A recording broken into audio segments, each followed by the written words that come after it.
Were you at the Ice Festival? Yes. Oh, I was at the Ice Festival. What was that? Ice Sculpture Festival. Just this a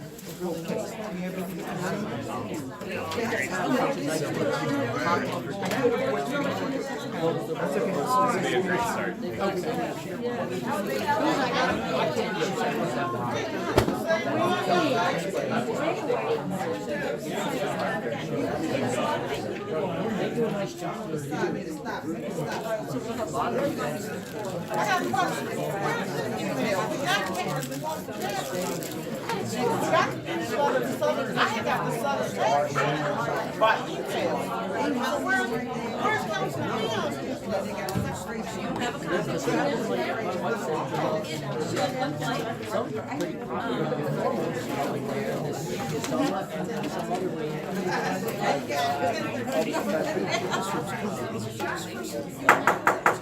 Everybody have a seat. We're going to get started.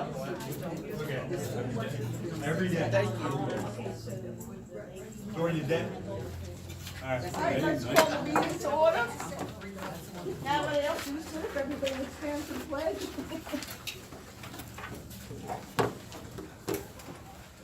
I pledge allegiance to the flag of the United States of America and to the republic for which it stands, one nation, under God, indivisible, with liberty and justice for all. All right, welcome, everybody. Hello. Okay, so we're gonna have a really fun meeting tonight. Everybody got this extra agendas up here and whatever, extra agendas. Okay, can I get a motion to approve the minutes? So moved. It's gotta be from board. Yeah, yeah, Yeah. Okay. All right, introduce yourselves. Start with you, Adam. I'm Adam Schellenbarger. I'm running the live stream, and on Friday we'll be helping to run the rotating homeless shelter. So if you want information on that, make sure you talk to me after the meeting. Jim Lyons from Joppa, Magnolia, past chief, and past a lot of things, past Lori Moon representative. And don't forget Joppa Magnolia's weekly bingo at 8 o'clock on Wednesday night. I'm at 6 o'clock on Wednesday night. Thank you. Long as you can pace down. Gloria Moon, That's it. neighbor to Jim. Maybe the Jim. I'm Paula Mullis, I'm your chair. Melissa Garcia, representative of Edgewood, Maryland. Mary Morgan, secretary, and sick, excuse this, one can't tell. Not a problem. I don't know. Just real quick before we get started, I just wanted to tell everybody about an absolutely wonderful event that happened on Saturday, and it was a long time coming. I'm sure that most of you remember that 5 years ago, a young fellow, Tim Youngquist, who was delivering for the Chinese boys restaurant, was murdered in Edgewood and had left a wife and at that time just a 5-year-old son. And Saturday, there was a beautiful dedication at Mariners Park. They dedicated a bench in his honor. Bob Cassidy came. The young was there. We had some pictures taken. Mandy's mother was there. Hunter is now 10, and he was so thrilled to see the plaque on the bench to honor his dad. So I think it's almost as you're walking around before you get to where the buoy is. No, that says Mariners Point. Mariner Park, okay. Right, it's right before there. It's a green bench and it has the plaque on it now honoring Tim Youngquist, and I thought it was just a wonderful thing to do. Excellent. So. Okay, so we will now go to our sheriff's report. Captain. How you been, Captain? We missed you last month. I know, I apologize for that. I didn't realize you guys were meeting on that day. Well, give me your address and I'll put you on our newsletter for our meeting announcements. Labor Day and New Year's Day, because it's always those are the first Mondays, we always have the second Monday. Yeah, which I didn't know was gonna be the following Monday. That was my fault. Hello, everybody. So, again, with my statistics, they run for this time, which will be January 1st through January 31st, comparing now to the same time last year, January 1st to January 31st. Overall calls for service are down. They're down by 7%.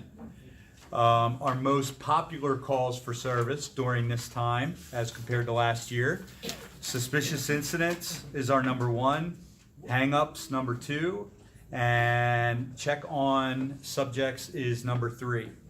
I like to see the suspicious incidents numbers as 1 because if you recall the last meeting I was at with you, I asked for your guys' help and for you guys to call us when you see things.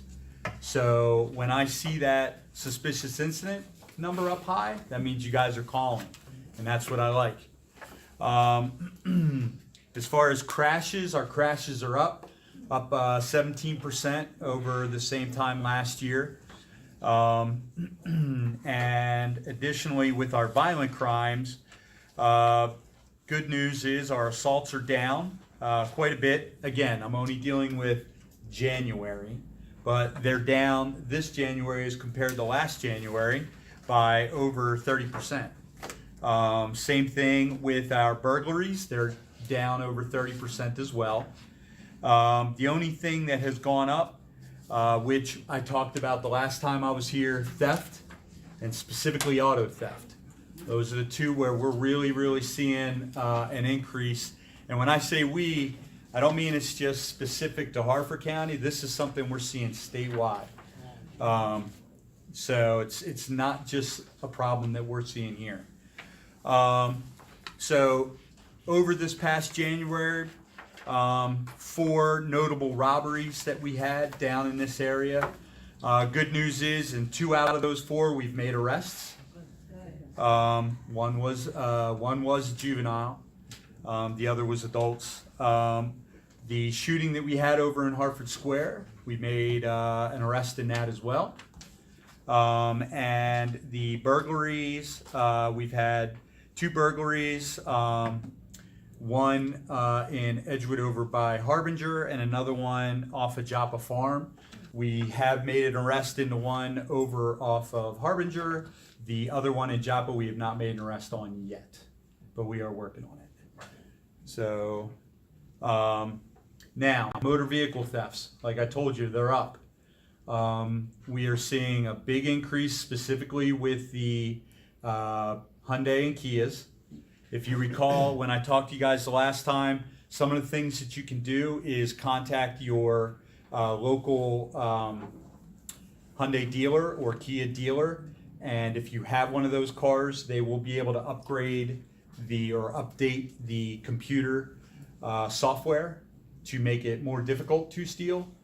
And the other thing is also, I know we as an agency, as well as the dealerships, we're also handing out the steering wheel clubs. So we've had a couple of opportunities. Our last one here was, I think, mid-month for handouts here. So that's also available. This past week we had a rash of them here in Edgewood, right up off of Brookside Drive. We were able to arrest 3 subjects that we believe were involved in those thefts, as well as Baltimore County was able to arrest 2 more subjects that we believe were involved in some of the most recent motor vehicle thefts that we've had in the area. So good news there as well. I think someone had asked about the overdose statistics last time. So I just wanted to provide where we are right now, currently. Since January 1st, we've had a total of 4, and that's a 78% decrease over last year during this same time. So far, we've had 2 fatals that we cannot confirm were related to heroin or fentanyl at this time yet. We're just waiting on toxicology reports and things to come back. But so far, we have not had any fatals so far this year that we can confirm were heroin or fentanyl related. We've had 4 non-fatal. Again, like I said, we've had 4 so far. They were all non-fatal. None of them are repeat offenders. In other words, nobody that we have had ODs with before. So again, the big news out of that is it's a 78% decrease over this same time last year. So that's good. And then another thing I wanted to provide you was, I think, did someone ask maybe about the bus red light cameras? I think somebody might have asked about that. So I just kind of wanted to give you some statistics. Total so far since August to January, okay, they have written 4,932 citations for going through the red lights on a bus. All right. Oh my God. I know, it's a staggering number, isn't it? It's the same person, 4,000. No, it's not. But you know, I'll tell you, when I first heard that number, I said that can't be. It cannot be possible, but it is possible. Yeah. It is possible. Alone in October and November, 1,300 in October and over 1,000 in November. January, so far in January, 583. So that's good though. It's Going good down. because we're seeing the number go down. So, you know, Fine, right? hopefully that'll work over time. What's a fine? It's a hefty fine. $250. Yeah, that's all we can do. Yeah, I'll do better. yeah, that's it. That's the maximum fine we could give. So, yes, sir. Can I go back to the cars? Yes. Is it joyriding, chop shops, or being shipped overseas? So it's a combination of all three. So if you recall, I talked about Infinity cars were being targeted. The Infinity cars are being targeted, and we think they're being utilized in chop shops and possibly overseas. And then the Hyundai and Kias, a lot of times we're seeing those associated with joyriding, or being utilized in other crimes, things like that. We're recovering a lot of those vehicles in Baltimore and Baltimore County. Baltimore City and Baltimore County is where we're recovering the majority of them. Is somebody looking into the chop shops in the overseas? Yes, yes indeed, yes ma'am. I was gonna ask you, what is our recovery rate? Cause they were saying like in some of the other jurisdictions, Howard County and like that southern side or western side. Yeah. Baltimore County, Catonsville, all of that, they're only recovering 40% of the cars they're taking. So what is the recovery rate in our area, and how much is it up overall? That's a great question. I don't have the recovery rate from our auto theft unit, but I can find out for you. Oh, I ain't trying to make extra work for you. That's okay, it's good to know. I was just asking because they talk about it so much for the other jurisdictions. So I was like, well, it can't obviously be that bad up here because we don't never hear nobody complaining about it. So Right. that's why I asked. I'm gonna find out, and I'll be able to get that answer. Does anybody have any other? Yes, sir. How many tickets did you write for littering in the past month? I didn't write any. Okay. Next month, could you let us know? I can find out. Thanks, appreciate it. Especially if the light Route 4. Because I think they're $500 and $1,000 a piece, so if we could write 5,000 of those. Yeah. And Chief Gamble, with the Yeah. accidents going up, because you weren't here last month, and you weren't here when we had the people. She was nice enough to bring the people down so we could grill them from transportation and Yeah. stuff, and everything and stuff. So is some of those an increase of accidents up at 152, like where they're doing that construction at? Because we were telling them about the visuals. Right, about the lighting Matter of and all fact, I that talked to stuff. that man. He Yes. answered my phone call. Yes. Yeah, so I've Yeah. been staying on it. If you remember, I remember we talked about that the first meeting I was at, and I told you they are pretty responsive when you get in touch with them. But as far as in the construction zone, I don't know. I don't have any specific statistics regarding in the construction zone. State anyway. What's that? That's state. Yeah, typically it is state highway, and state police that typically handle those. Yes, ma'am, in the back. One more question.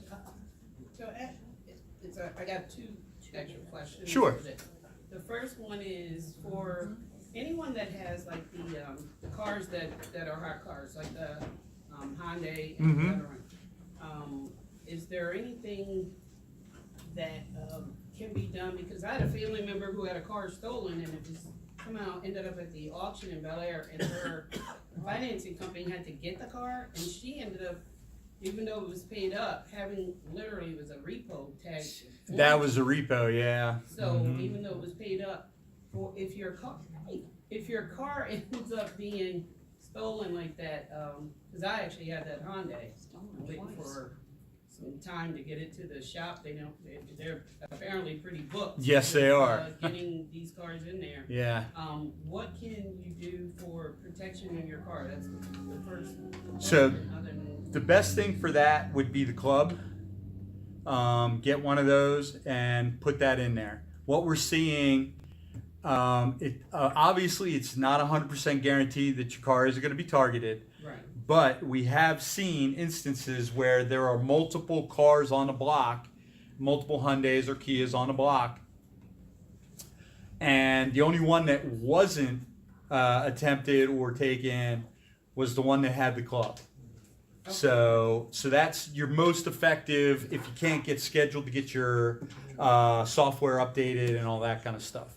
Now, one thing I will say with the software update is see if the dealership, once it's done, is giving out any kind of sticker or anything that you can place on your window that states that you've been upgraded. The only reason why I say that is because the bad guys don't know whether or not you've been upgraded, so they still may break your window and try to take your car, not knowing that they're not going to be able to take it once they get into it. So the more you might be able to kind of deflect them from targeting your vehicle and go to a different one, the better. Yes, last question, go ahead. I only got one question.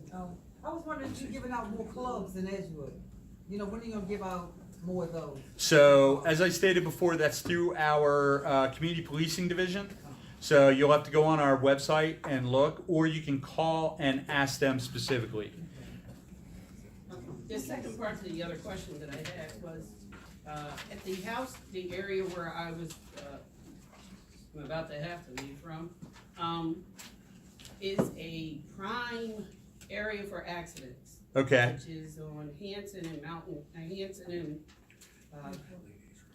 Emerton, or what it is. Hanson and 24, Emerton- that's what she's trying to say. 24, Hanson Yes. and 24. Uh-huh.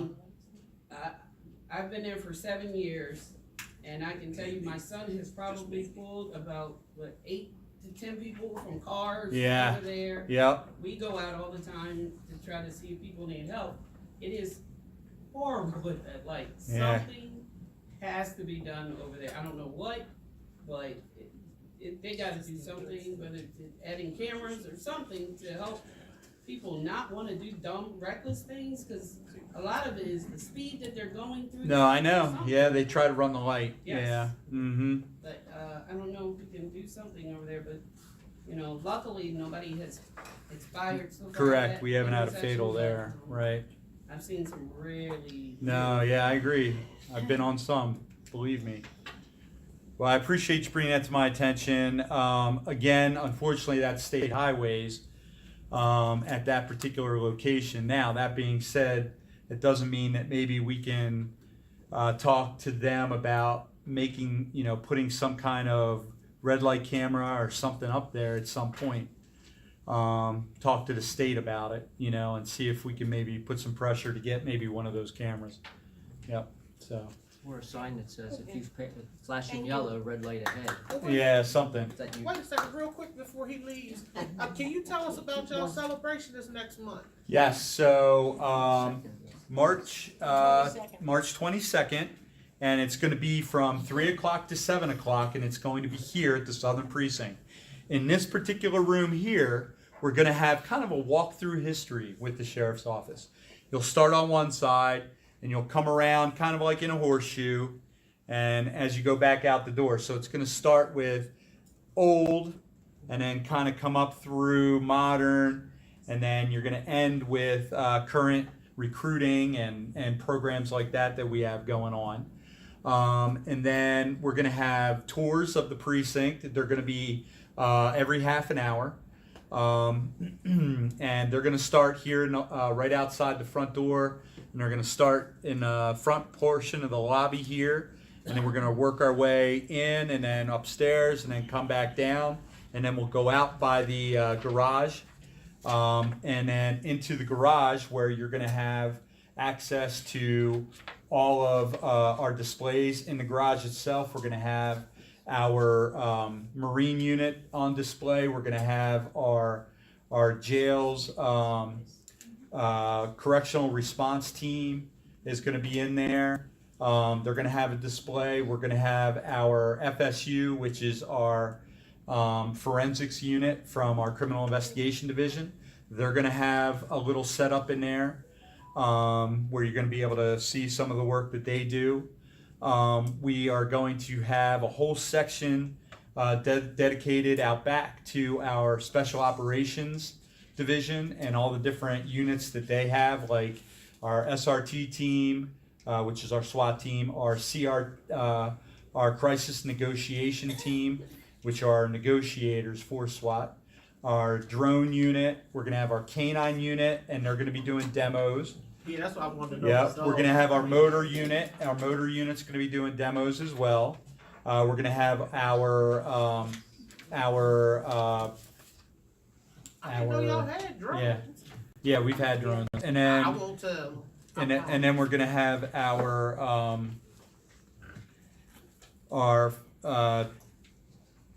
fallen officers unit. They're gonna be there. With their dress blouses and things like that. They're going to be able to talk about what they do. We're going to have our community policing division there with different open houses of their vehicles. We're going to be doing kid prints, so if you have a child, you can bring them down and get their fingerprints taken and have that on file. Can I add something to that? What's that? And also the Citizens Police Academy alumni will be doing hot dogs and hamburgers. That's correct. We're going to have food, free food and drink provided through the Alumni Association as well. So all are welcome. All right, last question. No, it's not a question. I wanted to circle back to that Hanson Road and Route 24 intersection. Yes. At last month, Mr. Vogt from State Highway talked about that app. And when you go online, and I submitted a safety upgrade and asking for pedestrian crosswalks and signals. Oh, good. So they're gonna conduct traffic. They have an engineer. Uh-huh. They have 60 days to complete Yep. that. Oh, good. And if while they're out and they see the activity there, I can even go back and amend and ask for was it traffic light? Yeah, for a red light camera or something. Mm-hmm. That'd be great. Maybe we can get some statistics, but it does work. They give you a tracking number. So I actually put in for 2 projects and got a response back in like 2 days. Yeah. Let's see how well we do. Yep. Okay, thank you so Great. much. Thanks, everyone. Okay, before we get started on the next part of our meeting, we have a couple of things we're gonna do. I want everybody in this room to have a chance, not just 1 or 2 people, but, okay? So what we're gonna do is everybody's gonna have a chance to speak with ideas that you want for the community. You're gonna have 5 minutes. Ralph is gonna tell you when your time is up. Stick on one topic that you have, and, you know, like I say, we'll come back to folks that have more than one, but let's make it so that everybody in the room has a chance to speak. We'll go And I down know to she has 2 to leave minutes. for a meeting. 2 minutes per person, maybe. Yeah, you need All right, Start, so, yeah. And if you don't have anything, just say pass. right, Yeah, and we'll come back to you. all right, Yeah. yeah, 2 minutes and we'll come back to you. Okay. But I know she has to leave for a meeting, so the first person I'm just gonna ask real quick is Shwana Johnson, because she's gotta leave for a meeting. Shwana, you're up real quick. Shwana, I'm sorry. It's my senior time. Where's Robinson at? I don't know. Just a real quick update. I put a flyer on everybody's table for you guys to attend the next Edgewood Jopatowne Independence Day committee meetings. As I stated before, we cannot put on a parade with 2 people. We cannot run a carnival with 2 people. we need volunteers to do that. Since we are short on time, we are looking for ideas of what we can do this summer in both communities, Edgewood and Joppatowne, and if they can come together, that would be wonderful. If not, we'll do 2 separate events. It's not a problem at all, but we need some good ideas.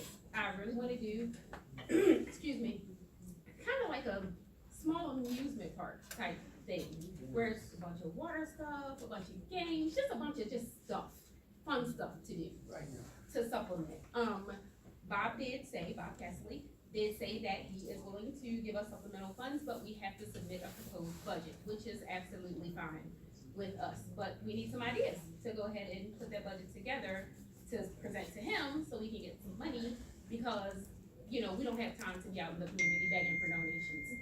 So we're just gonna rely on the county to kind of help us out with that. There's extra flyers up here if anybody didn't get one. It's gonna be at Andre's office, so, she's right, we need volunteers if we wanna get stuff going. We need more than 1 or 2 people. But y'all all having the carnival and everything this year? No, it's too late for that. Yeah. Oh. Yeah, it's way too late for that. Needless, Joey got back to us. So that does nothing for us because we don't have time to get permits and volunteers and all that fun stuff. But we can do something else. So, Like I said, there's extra flyers up here. She put some on the table, so, my please try email, to my come to the number, meeting because that's what this is all about. and there's an RSVP date on there. If you guys want food, I'm gonna give you the RSVP by that date.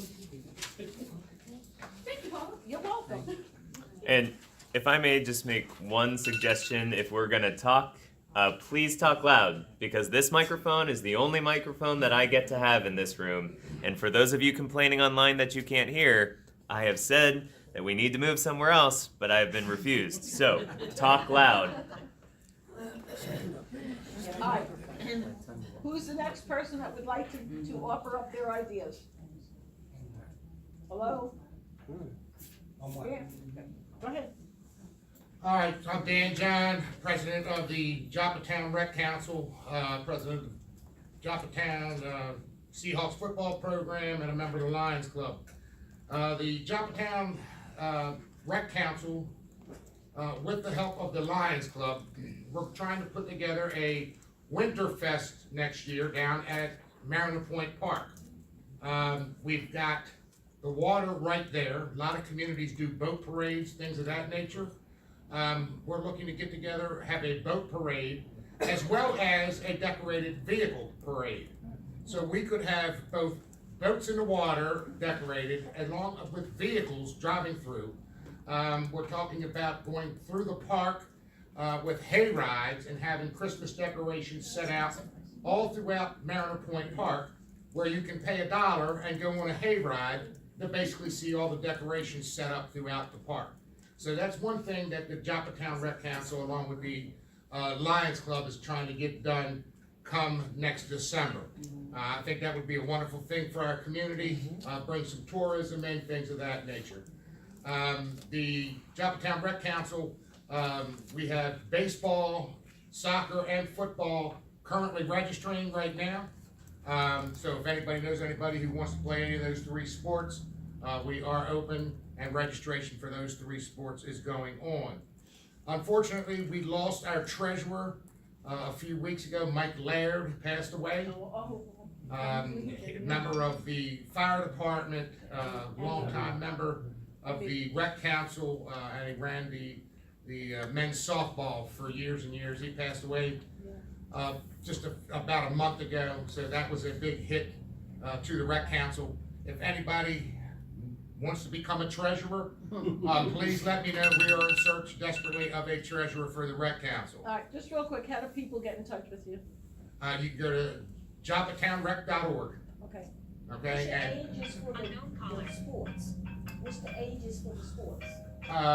cheerleading is 3 through 14, football's 4 through 14, soccer is 4 through 14, and baseball, I believe, is 5 through 14. So we've got all those, as well as softball. The ages all fall right. So basically, 4 through 14, we handle all the rec sports. We do have an issue we've been having with the school system and Hartford County Public Schools having middle school sports. They're constantly kicking us out of the gym over at Mag Middle.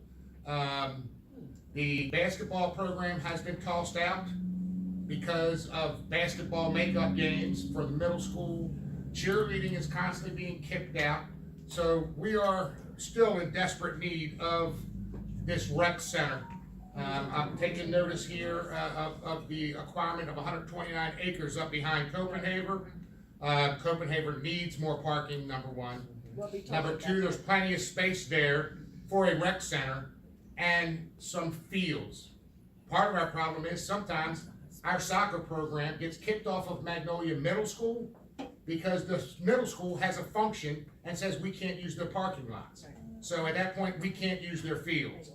So, you know, it would really be nice if we could get something going up there on that 129 acres that we just got, the Salvo acreage, and get something going up there. We could put some more fields in, have some fields dedicated for football, soccer, maybe a couple of baseball diamonds, because quite frankly, Harford County Public Schools is doing the Joppatowne Rec Council very little good. They are really creating a big headache. All right. Thank y'all. Update on the Just so shovel that on you the know, ground. so everybody knows, I'm waiting tomorrow to get a firm commitment that next month we will have the executive director of the Harford Land Trust here at the meeting. That's going to tell us all about the properties that they bought and what they, you know, what we can do with them. Yeah, so I spoke to her today, she's gonna get a final, commitment that she can be at next month's meeting. So we'll be able to further get into this, Thank you.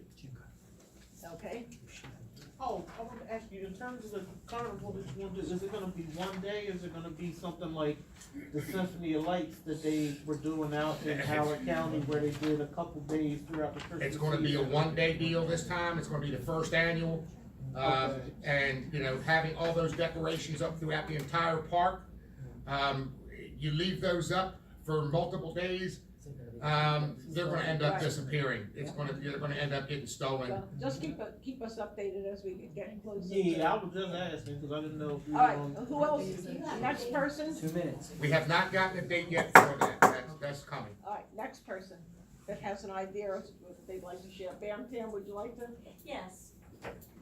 Good evening, my name is Bangtan Miller. I'm the founder and president of the 755 Alliance for Route 755 Edgewood Road. Although we cover, you know, any groups that need to collaborate with us. So we are looking at an event for the community, whether it's just in Edgewood to start out this year because of the timeline, or in the future just for Southern Hartford. We're meeting with some groups that already have events in Edgewood, and then hearing that Shauna wants to get together and meet for a planning thing, and we'll be happy to work with any group that wants to have an activity. We're already established as a 501c3, so we can submit the grant process and write up any proposal as needed. We've worked with the county to beautify different areas, and they're opening that park on Nuttall Avenue, and we've proposed to fix up the skate park over at the Boys and Girls Club, so we're working with Parks and Rec on those ideas. And that's to take something that the community created and to make it better, to honor what they've built, and then also propose like a fitness trail in between the two baseball fields. Once Harford County Schools releases the land for Parks and Rec, and that ties in beautifully with the Copper Mine Field House, the complex there. So we're just doing a whole bunch of things, and then the last little piece I want to talk about is, you know, just proposing some recreation type things. So we're looking at a 2-day event, possibly, if not this year, next year, the 2 days. And then I already have a verbal commitment from, and it's exciting to hear about the decorations in Joppatowne. APG FTU has already given a verbal that they would sponsor Christmas decorations along Edgewood Road or Route 40, where the sign says "Welcome to Edgewood," and we can work with the county to get the equipment to put up those decorations. So we're gonna hope everybody will join the planning meetings, because we want to create an event that will lead to heads and beds. I will tell you too that she and I just talked earlier before the meeting about getting together and finding out how we can get Joppa included in this 755 Alliance, because when I was talking about Kathleen on Saturday, and we were talking about the grants and whatever, if we wanted to do something like, you know, when they put the lights in at Mariners Point Park, he said, like, we wanted to have the Susquehanna Symphony Orchestra come out and do an event there. We don't actually have to ask for a grant. He has discretionary money that he could give us to put that kind of thing in. He said you just sort of have to ask for it. So once we get Mariners Point up and running with lights and stuff, we're gonna try and work together so that we make this alliance Joppa and Edgewood and get everybody together. And as a nonprofit, we'll be happy to support any group that wants to put together a proposal and submit it to the county, whether it's for a grant or a discretionary fund. Thank you so much. So how do we get in touch with you? Oh, yeah. She says she My has. Bill? Maya has them. Okay, this is basically a report on Foster Branch and the flooding from Ridgewood Reserve. We finally got a stop work order, and the county has now said they're going to pull the permit. However, Foster Branch is still the same color. So I'm gonna go up and see if they actually stop working as soon as I can get out this week. Okay. We're also meeting with Baltimore County, who complained about the water that we're spilling in there, so we're gonna have a meeting. Is that this week or is it next week? This Friday, I think? But better double check if it's this Friday. No, it's later. I hope it's 23rd. later, cause otherwise I got troubles. Yeah. But the Baltimore County's complaining too, Right. so maybe we can get that done, maybe we can work with them afterwards on the Amtrak Bridge problem. Okay. That's David Marks, You isn't it? said that was the Bill? development of you guys. Bill? Yes. We're Bill? waiting, Oliver Dave- Beach, it's the Oliver Beach. No, I mean, the councilman there is David Marks. Have you met with him? He's a good guy. I haven't met with them on this, I'm gonna meet with, the Oliver Beach. Oliver Beach people. Yeah, we'll see if you Does- can get David Marks. Yeah, I will, but the key is to get the Baltimore County people to get the Right. David Mark. Because you're right, they have been complaining about what's going down to them. All right, come on, folks. Who else has ideas and things they'd like to see? Ma'am? Hey everyone, my name is Lynn Elliott, and I'm a Hartford County resident, also the CEO of Abilities Network. We're a statewide nonprofit, and we support adults with developmental disabilities. And we also have the grant for the Child Care Resource Center from Maryland State Department of Education for Baltimore, Hartford, and Cecil counties. So we are the go-to entity for any licensed child care provider who needs any support at all, whether it is needing support to help to include a child maybe with a disability in their care, the business, or insurance, any type of support to keep them open and providing high quality care. And this year we have a pilot grant through COVID relief funds from Maryland State Department of Education called GO FCC, or Growing Opportunities for Family Child Care. It's really to address the shortage of providers in the area. We saw about 150 licensed child care providers close their doors during COVID, and we already had a shortage of child care providers. So this program is basically like a cohort program. We're trying to recruit people who are interested in becoming licensed child care providers. On your own, it often takes people almost a year to go through all the inspections, to provide and get licensed and provide care in your home. And with our cohort, we can help accelerate that. We've got business consultants and professional development people. So we've had 17 people go through and become licensed in about 4 months with this grant. So one, if you know anybody who's interested in becoming a child care provider, please have them reach out to us. And then also, if you know any parents who are struggling to find quality child care in the area, they reach out to us. And then also, our concern is this grant ends at the end of this fiscal year, and it's incredibly needed. So we'll be reaching out, hopefully to local government, to get support to keep the cohort running. And this is my handout. I didn't bring hardly any enough, but I'll have cards and with my contact info. Thanks. Thank you so much. Sure. Okay. Could you just give me your contact? Sure, absolutely. Right now, it's L. Elliott. So it's LELLIOTT @abilitiesnetwork.org. Okay. what we're gonna do is, you know, Gloria will give me these notes, I'm gonna put them all together in like a, you know, word, perfect, whatever, word thing, and then send it to Gloria, who will email it out to everybody. She's not mailed to. Yes, I am. So that way everybody will know what we talked about tonight. Yeah. She has some cards. Yeah. Me? Yeah. Okay, so mine will just be quick, because you're really just looking for ideas, right? Yep, That's the thing. ideas and whatever. So one is, to piggyback off the Rec and Parks guy, we need to have full-service restrooms that accommodate men and women both at Copenhagen. You can't have an event there and have one tiny little bathroom that like nobody can use and it floods and it's that thing needs to be redone and money needs to be spent for those guys. Okay. Second, commend the county on buying another trash sweeping vehicle, you know, that's wonderful. Came down Shore Drive. Yep, that's wonderful.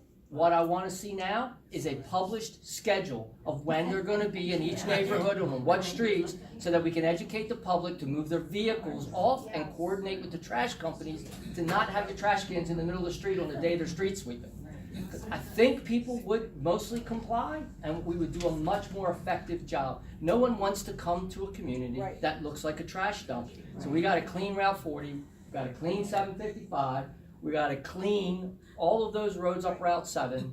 The trash down the little gunpowder is just overwhelming. But let's start with the things the county can do in street sweeping. Dion, when we talked to him on Saturday, he was talking about the sweeper. Do they only have just one that they just They got? bought another one. Yeah, we now have two. Two.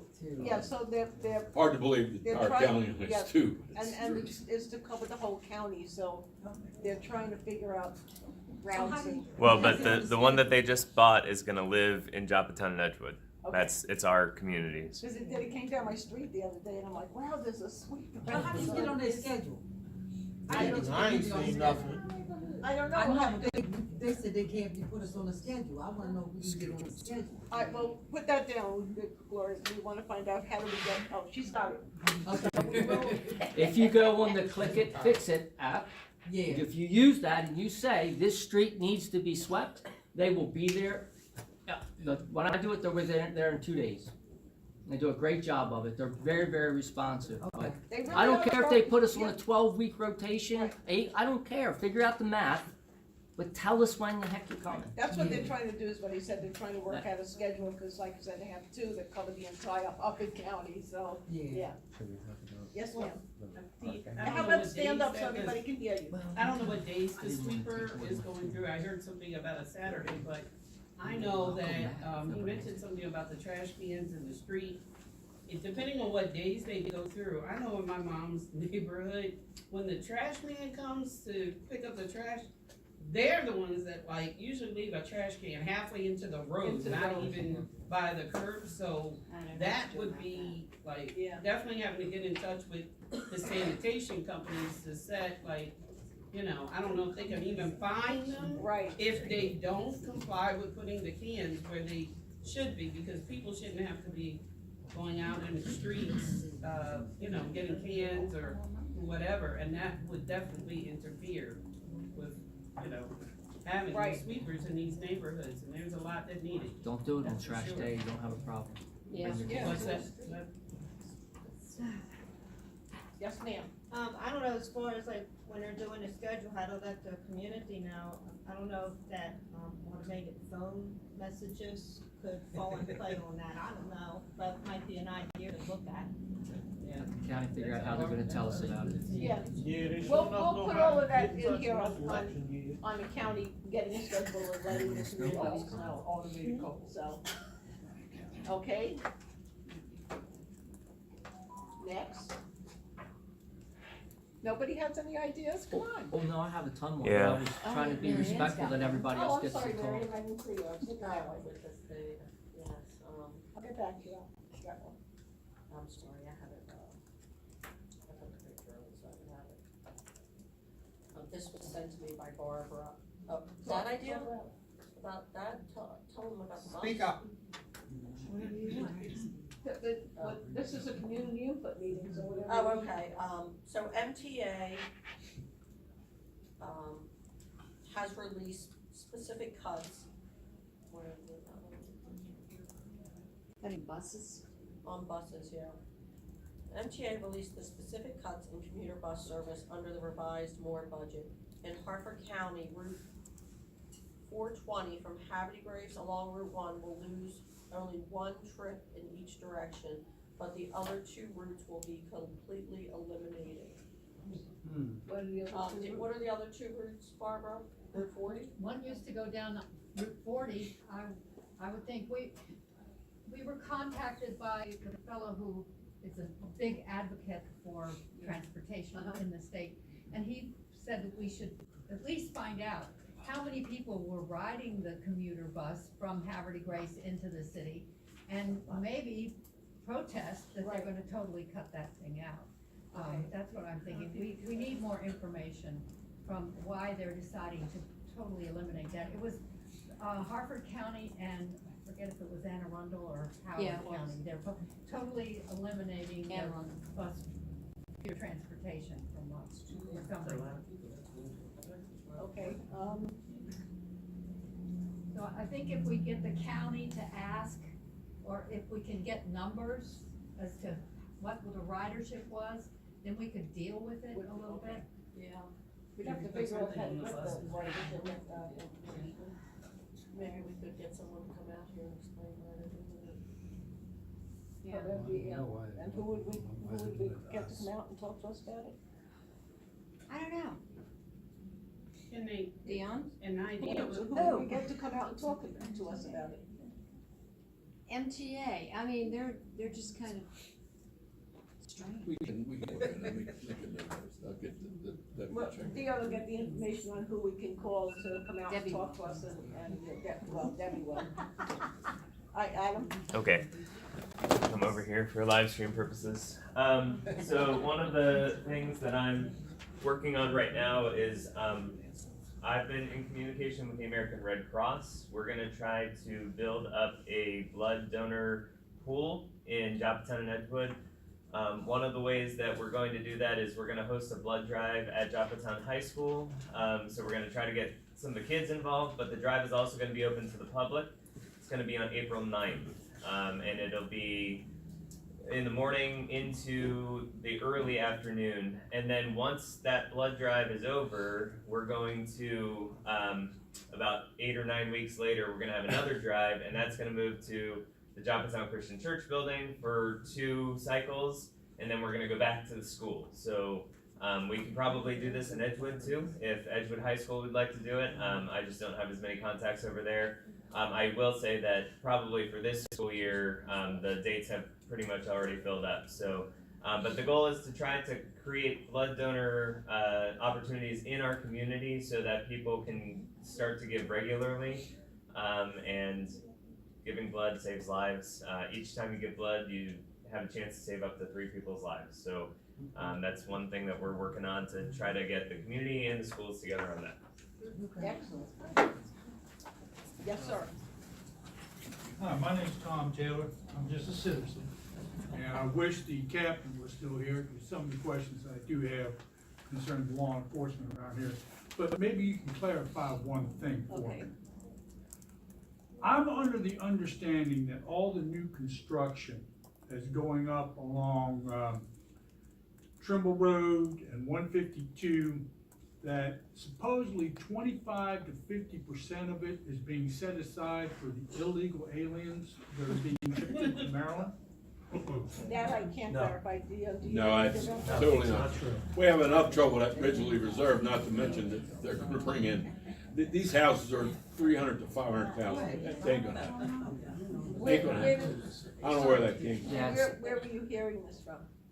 Just different blogs? Just different blogs? Different blogs, different people speaking on the street, talking about, about the fact that Hartford County right now is getting to the point where you can't turn on the tap water sometime because of loss of pressure and stuff like that. I know on our street, we've gone through 2 hot water heaters because every time they tear up the street, the stuff gets, backed up in the hot water. And the infrastructure is not, especially in this area, is not set up to take this influx of people. You're already complaining about the fact that 152 and Hanson Road, you're getting a lot of accidents. Well, just think what's gonna happen when you get 900 more homes up in there. When people live in there, you're gonna have accidents left and right.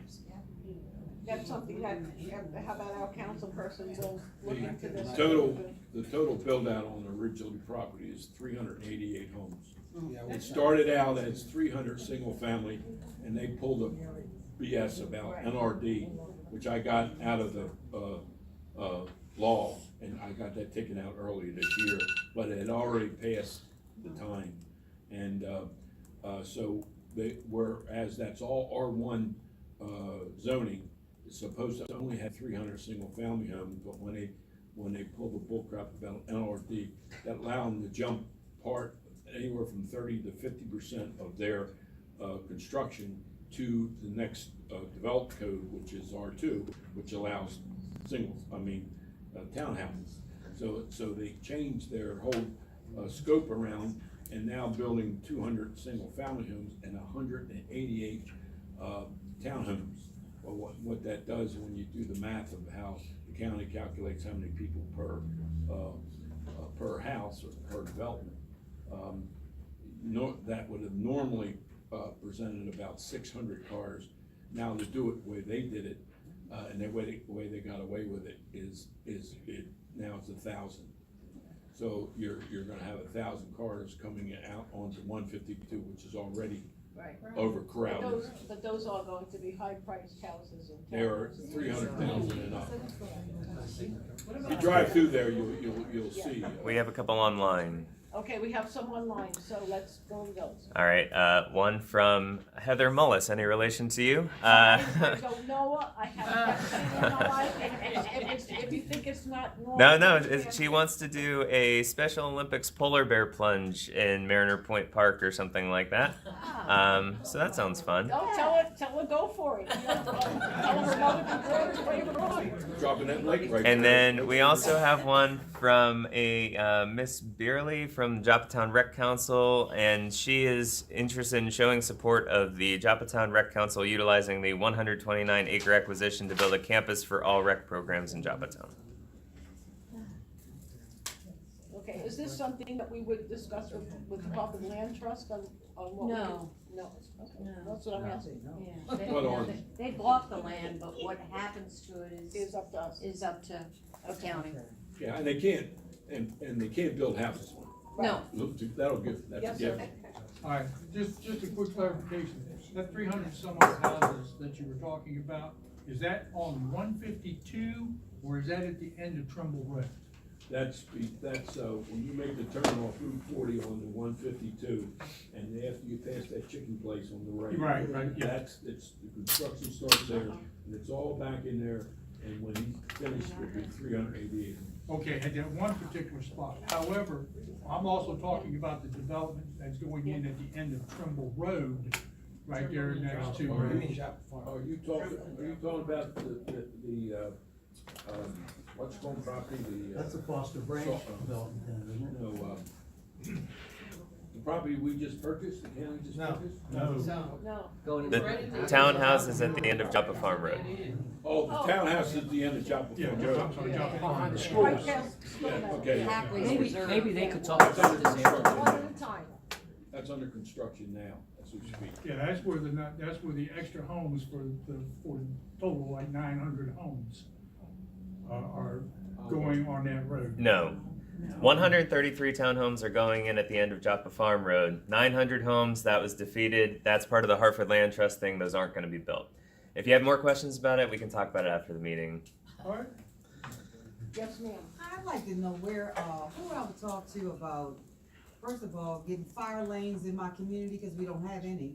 And also, get some speed bumps in there, for the speeding that's going on in there. What community are you in? I'm in West Shore, right off of 40. Dion, who would you talk to? Yeah, what's your name, man? DPW. My name is Kathy Johnson. Kathy Johnson. You have a phone number? I do. Congratulations. It's 410. Okay, and what street is this? This is on, we want a couple streets in there that we need them speed bumps, but we don't have any fire What's the lanes name of at the all. street? We need it on Beacon, and we also need one on, Starboard too, the straightaways. Okay. We need it. You got that? Becky Street, Kathy, And Kathy, get the other the one. streets are too narrow. What's the other one, for Strawboard? designated Starboard, One yeah. at a time. How you spell it? STARBOARD. Okay, we'll get you an answer. Thank you. What did you say? The streets are too narrow back in there to put a designated fire lane in there because of the amount of cars and the number of people living there. You put a fire lane there, you're gonna lose, number one, a lot of your parking, number two, it's gonna make it even worse. But we got places where people don't park, there could be a fire lane. You know, it's right when you turn that corner, and, cause it's tight in there, it is tight in there, but I mean, what are we gonna do if we have a fire back there? We don't have fire. That was gonna happen, the fire department's gonna move those vehicles. They're supposed to be parked by law 15 feet from any curb or turn. If they're less than 15 feet and there's something that has to go through there, they're gonna go through there. Either the sheriff's office or one of them are gonna make sure that vehicle is moved. I'm gonna just put it out there like that. Okay, I mean, it's not illegal, but if they're blocking the road, they know They are blocking the road. they can't call the sheriff. Now, those are county streets, correct? Yes. Yeah, they are, so I remember when we were back there. Call the sheriff's office and have them, let them know when people are parked illegally, and let them come in and ticket the people.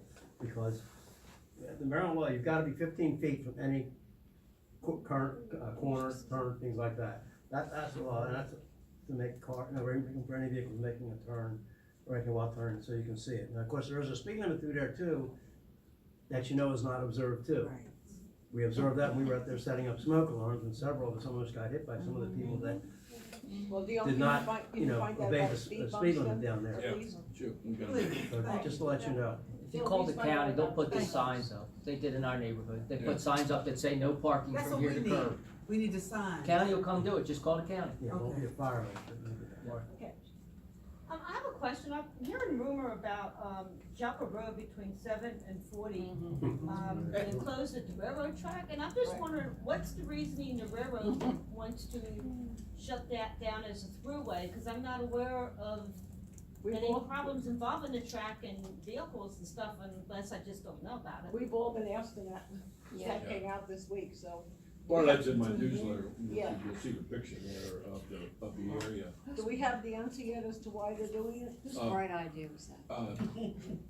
Because they're afraid there's gonna be an accident there.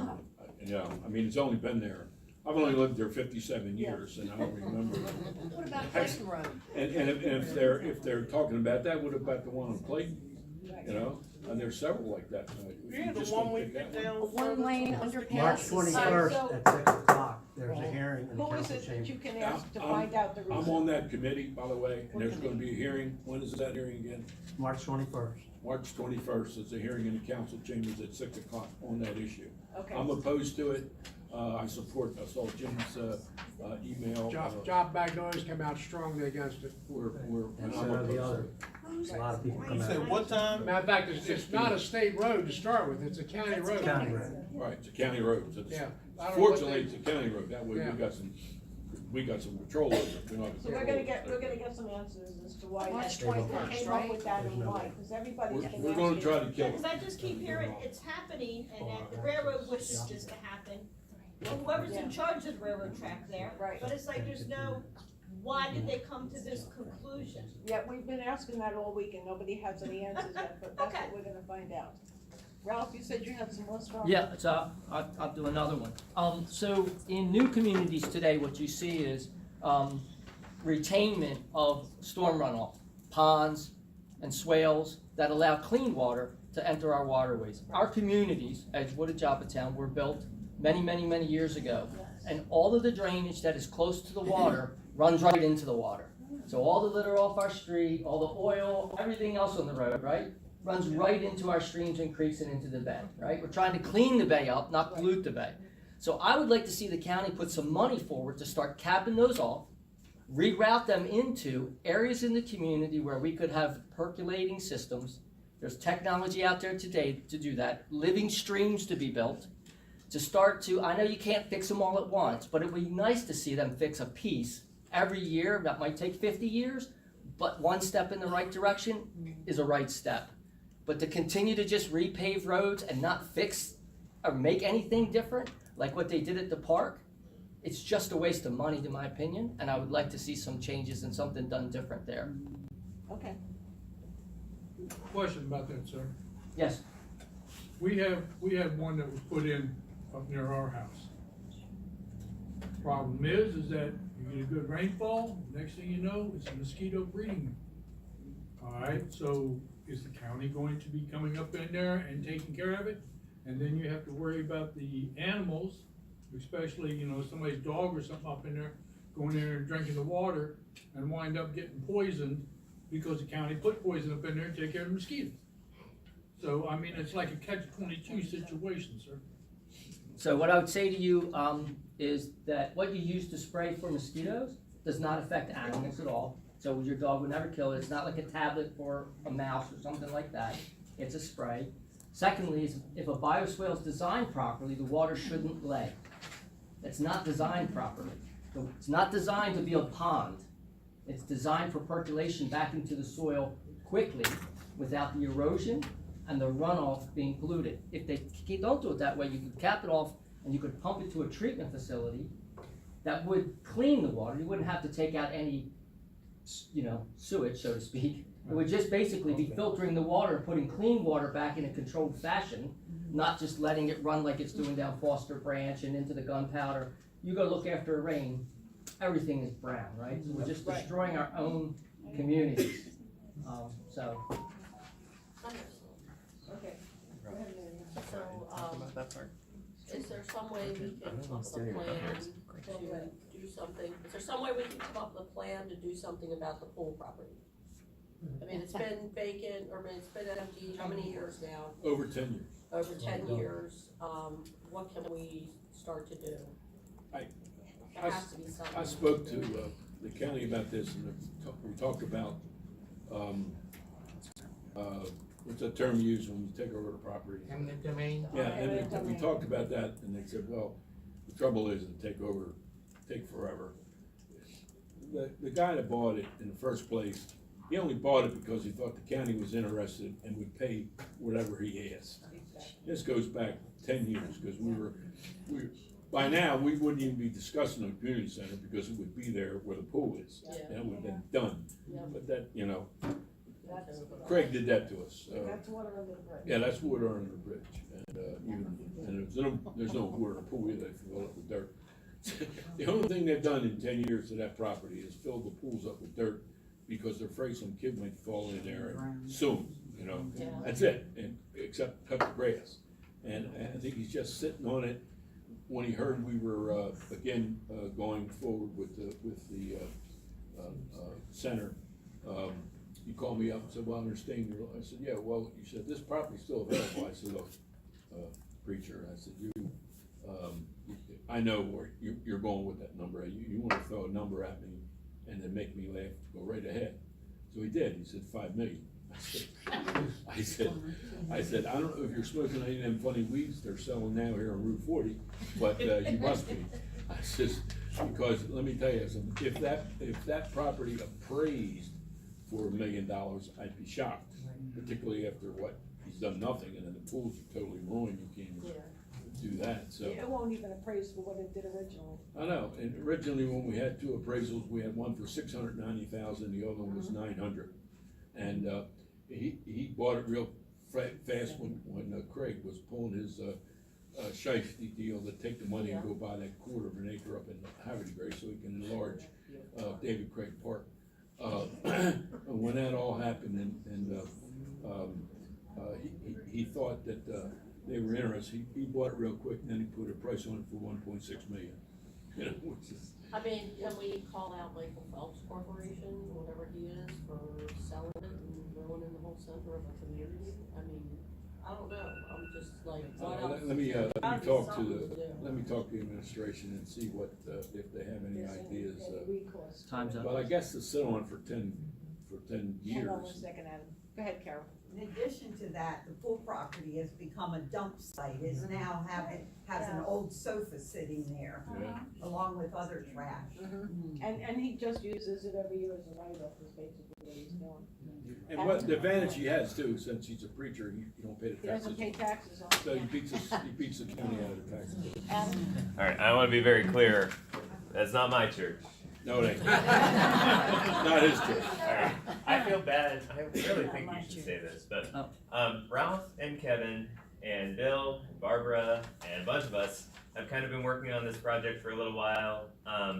Ralph had a fantastic idea. There's some land behind Rumsey Island, the houses on Shore Drive, that is currently the Gunpowder State Park. But the park ranger of the Gunpowder State Park doesn't want to maintain this part of the park. He doesn't want to have rangers on it, and he wants to post no trespassing signs on it so that nobody can really use it, and we don't like that idea. So he said at one point that if the right person in the county talks to the right person at the state, the county might be able to take over that land and create another park in Harford County, which we're dreaming big. You know, we're thinking walking trails, maybe even biking trails, maybe a promenade, kind of like Havre de Grace has, to go along the water of the Gunpowder River. In addition to that, we'd also like to try to connect it over to Route 40 to connect to the Gunpowder Trail, because, well, that would just be great. And some of that land is owned by the Cordish companies, but we've talked to the Cordish companies, and they've said that they're okay with that too. So we're working on a bunch of different people. We've talked as low as us, and as high as, I don't know, we've talked about it with one of the state delegates. Lauren Erickens' office is now aware of it, and County Executive's office is aware of it, Parks and Rec is aware of it. So if you hear any rumblings, just go for supporting that too, because the land can't be used for anything else, really. It can't be developed on. So let's try to make it something that our community can really enjoy and use that way. Well, would it be a good place for the urban farming idea that, No, let me Well, piggyback. I'm listening. Let me piggyback something. A on that. portion of it is. They actually came out, and because one of the neighbors on the other corner had an RV parked in there, and somebody complained, and they came out. So now they have, because I live on Shore Drive, and they have the no trespassing signs, that you can't get in back of my house. They don't even want us to cut the grass. They said, they told Doug, that lives across the street on the corner, that absolutely, you will not cut the grass in the back of your house, and basically, all of us said, good luck with that. Because they have, I've been in my house now 36 years. They have never, in 36 years, ever come out to cut the grass in the back. If they don't, it would be taller than this building, and that's mosquitoes, and there's copperheads back there and whatever. So we just said good luck with that, and we all do the back of our house, and we still cut the grass. You wanna come and send me a fine, go right ahead, but they told us not to touch it, not to cut the grass, and they put up these barriers that you can't get back there. Yeah, and I will say just real quick, sorry, we're all part of the Joppa Development and Heritage Corporation, which is another group that's existing in this community that is a 501c3, and we can do some of the same cool stuff that Bangtam does with the 755 Alliance. So, okay, sorry. Bill? This is real quick and actually good news. Oh, good. I don't know if anybody's ever read it. There's a book called Good Endeavor, which is the name of a farm in Joppa for hundreds of years. The author's coming to the Joppatowne Library on April 15th. Oh, neat. And he does, it's sort of a novel, but he does all the history of, well, we came in from Britain, and we had to raise enough tobacco the first year where we were going to be kicked off the land. So running into Native Americans and how that went out, and Africa, and slaves on one side and not on the other. And a lot of history going all the way through about 2010 or so. And when is it gonna be, April 15th? No, this 15th, February 15th. Oh. I'm sorry. I thought you said April. I did, but my mind is not that good.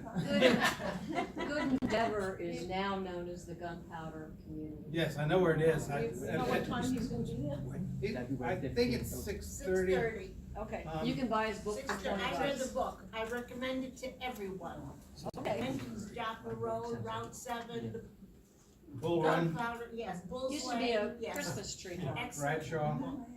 Well, very interesting, okay. All right, anybody else? Okay, In terms of ideas for the community, one thing that I get very concerned about in here every month is that we don't talk about enough stuff to drive the economic engine of Edgewood and Joppatowne, so that you can build this part of the county up, the southern part of the county up, to be more in balance and congruent with the other areas of the county. We have a big problem where everything is taken everywhere else. They say that they're gonna do all the stuff about the home buying stuff out of the McFall Center and here, there, everywhere. Is it possible, Councilman Dion, you and Councilman Penman can work on this? You have all of these empty buildings. Right now, even if you start a small one, like you have the Shoe City building there with the Dollar Tree and everything, where you can have some type of resource or community hub. I'm looking at the fact that Baltimore City, Baltimore County, all the other areas have something within their more economically depressed areas to get those people's skills up. You have AI, you have all of this technology coming out and things that are going to be the new jobs and the new job industries coming about, but yet there's no training hub in this part of the county. Everybody can't get from Edgewood to Hartford Community College and everything, or up to Havre Grace. We need something here in the community for the people where they can get trained, where they can come together to have the business, to be able to hook up with businesses and connect. Also, I wanted to go back and ask you, because I've been doing some research. One of the things, or the battle that we had with those people at the meeting, was they kept saying, well, there's no reason for us to participate in or get money back from that county tax. And when you look at it, they're kind of right. I know you had to fight a long time for it, but what is the probability of taking the community center? Would the county consider doing some type of convention center here? Because when I talk to and engage with a lot of businesses, especially national businesses, because I keep contacting different ones, telling them, hey, look, it's empty places here, there, everywhere. They were like, well, do you all have a main hub? What would be the benefit, or what other type of economic engineering is driving engineering things around there and stuff? And it's like, I had to get back to you. Let me talk to my county councilman about that, because I mean, they have a valid point, but we're to the point here. We don't want it to continue to be, we're losing grocery stores. We don't have fresh foods. Everything is a hole here, hole there and stuff. Were you all aware of what the Dollar General district offices just considered? They're cutting the hours back for all of the stores. Yeah, so, So we don't want them leaving. They're already talking about consolidating. What do? We've got to keep money in this community, else we're going to keep falling off the map. I do, real quick, just for your first point, at the Amish market in Joppatowne, the Grand Market, they're trying to position that as kind of an incubator space for businesses that want to get a start there. And there is a guy in there who apparently he has a guitar business that tripled its profit from when he moved out of his home into that space. So that's a possibility. I think I agree with you. I think we should have more, but that is something in our community that kind of already started down that road. Dion, can you look into that? yeah, and we also can. We're talking about real money. I'm not talking about beans and piddles. What's your name? We just had, What's your name? Maya. in fact, we just had a ribbon cutting ceremony on a place very similar. Now, it's not humongous, but it's right in Joppatowne, and it's right in the I don't know if you know where Scott Alexander's building is. You're talking about the Hive? Pardon? Oh, of course, oh, okay. They just opened the center there, and they have they've done a beautiful job. I toured it and took them the proclamation and congratulated them on opening the facility. The first floor, there's a lady in there that cooks, makes all her own desserts at home and brings them in and sells them, and they're absolutely delicious. So if you wanna go in there and get some, I highly recommend their strawberry short. Do you know where Scott Alexander's building is? Well, if you go down Joppa, Library. Yes. Ah, thank you you. go to library, Lovely Towers. All right. just beat me to it, I was gonna say cross street. Now, what they opened that there, and also on the next floor up, they've got like 5 or 6 different, offices in there. And their offices, they rent out to business people who can't afford to have the things. And they can use that, they've got computers and everything in there, for people come in and they can rent it at a very reasonable price and run their business right from there. So that's something that she's talking about. But something else she's talking about, you know, it makes a lot of sense. Because I've served on the Governor's Workforce Committee for Hartford and Cecil County for 25 years. I've been on that board now. And what that board does, their main office, they run it out of Havre de Grace on Girard Avenue. That's where we have our meetings. And what that is, the Governor Workforce Investment Board, is that it is a board that helps people get jobs. It works with companies who are looking for people, works with companies who are laying off people, and they do a fabulous job for our county. But she makes a good point. The facility is, there's one in Havre de Grace, there's one in Belair, and there's one in Cecil County way up on the northeast. And in those different buildings, you as an individual who are might be looking for a job, can go in there at any time. And if you don't have a resume, they'll help you put one together. And then they'll sit you down in front of a computer, and they'll take your resume and they'll scan it into your computer that you're sitting there. You can key up on every single job available in the state of Maryland, or you can do it by zones. If you say, well, I only want to work in zip code 21040, then you plug that in and it'll give you every single job available in there. Now we have these on our board is made up of 30 different people. It's a big board, and there's a lot of companies on there. There's a lot of CEOs on there from different companies. There's superintendents on there from Cecil County College also on there, and these companies, they come to this workforce place all the time when they need people, or they're going to have a layoff to let you know they're laying off people. Can you find work for our people? So I would, the next time I go to one of the meetings, I think I'm going to take something, your suggestion. I think there ought to be one of those work centers in this area, in the southern part of the county. Just, we have something. And I'll see if we can get the money. We have something to piggyback on what you were saying. Awesome. So just to shed a little bit of light on what Mr. Dion was talking about, I know I ain't got no leave from the day, Mr. Dion. But the Opulent Lady Business Association, they have right now over 90 women in business. We all started off small, I'm a part of it. For that organization, I'm the Diversity, Equity, and Inclusion Community Liaison. What we have done, and to your point, Maya, Nancy, you might want to say something after, but we have literally in the community, Edgewood, where I represent, we've had 2 home buying seminars. After going through Edgewood page on Facebook, asking who would like to purchase a home, given the new programs that are out, where you'll get $20,000 towards your closing costs, you can purchase anything off of Route 40 corridor. They didn't show up. We've offered the food in the community. She can tell you where she is. I can tell you where I'm at. I don't sit still. But back to what we do with the Opulent Lady, we went into the Boys and Girls Club. Somebody that used to be a manager there, she wanted to open a business. We helped her through the process to become a small business owner. Now we're facing this with the Boys and Girls Club. They're losing their key players. They're walking away now. So our community, with all of the, with all of the community events I've thrown through the Opulent Lady Business Association and just being on this board, that vendor fee went back into the community. But now the people running the Boys and Girls Club are leaving.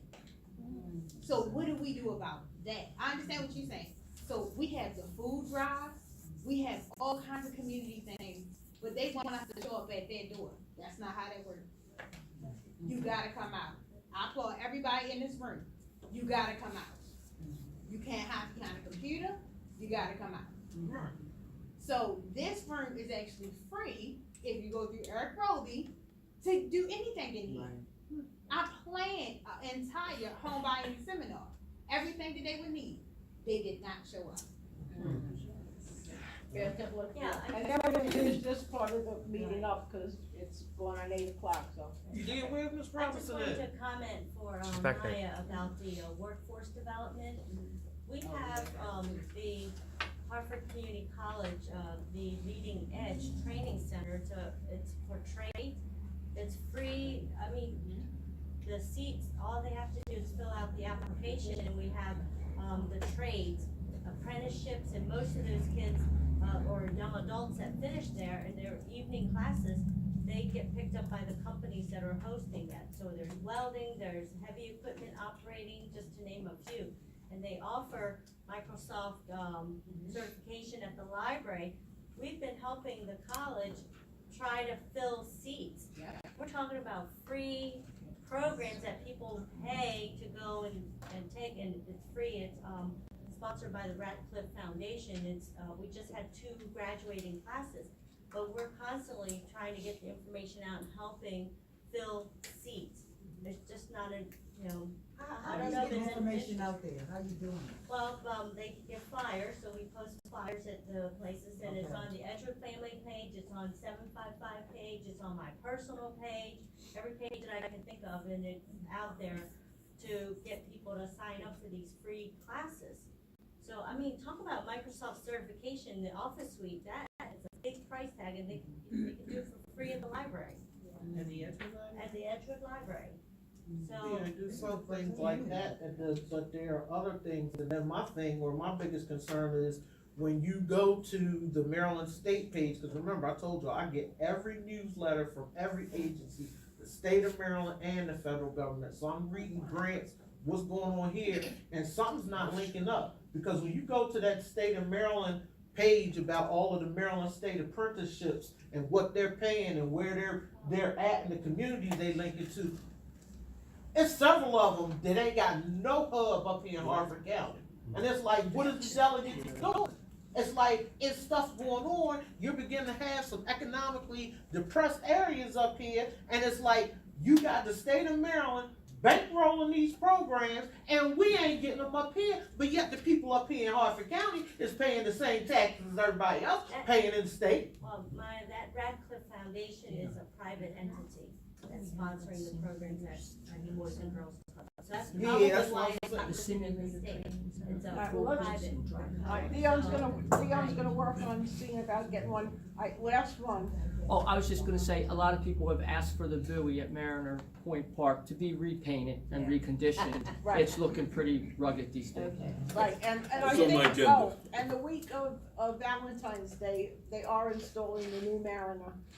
Oh, Yes, oh, I don't know exact date, but they did everybody's say. jump starting all my stuff. That would be Oh, next so- Wednesday. Quite all right. Anyway, I think this was pretty productive. We've got 2 or 3 pages of stuff. Can we hear from the lovely Miss Robinson now? We're moving on, yeah. So I'm gonna put all of this, oh my God. Yes. You've got like 4 or 5 pages. I'm gonna put all of this together and get it back to Gloria, who will get it out to everybody. And so Lenora will have a copy, and she'll be able to show the county the things that we're asking for also. So with that, we're going to move along, and I thank everybody for their input, because that was really great. So now we're gonna hear from Cynthia Lynn. Cynthia? I'm here representing Council President Vincenti. I passed out the, I passed out the January highlights of the council meeting, and we will be having the budget sessions beginning in April. Yeah. Okay. Lenora, you're up. Thank you.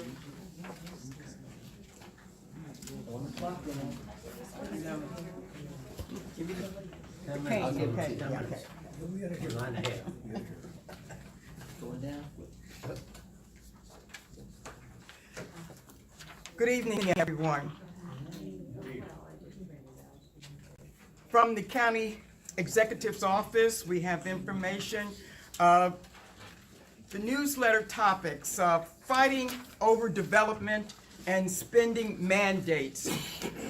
This month, there were two pieces of local legislation to be aware of. One that threatens to bring overdevelopment to all residential areas of Harford County, and another that would mandate government spending in violation of the charter.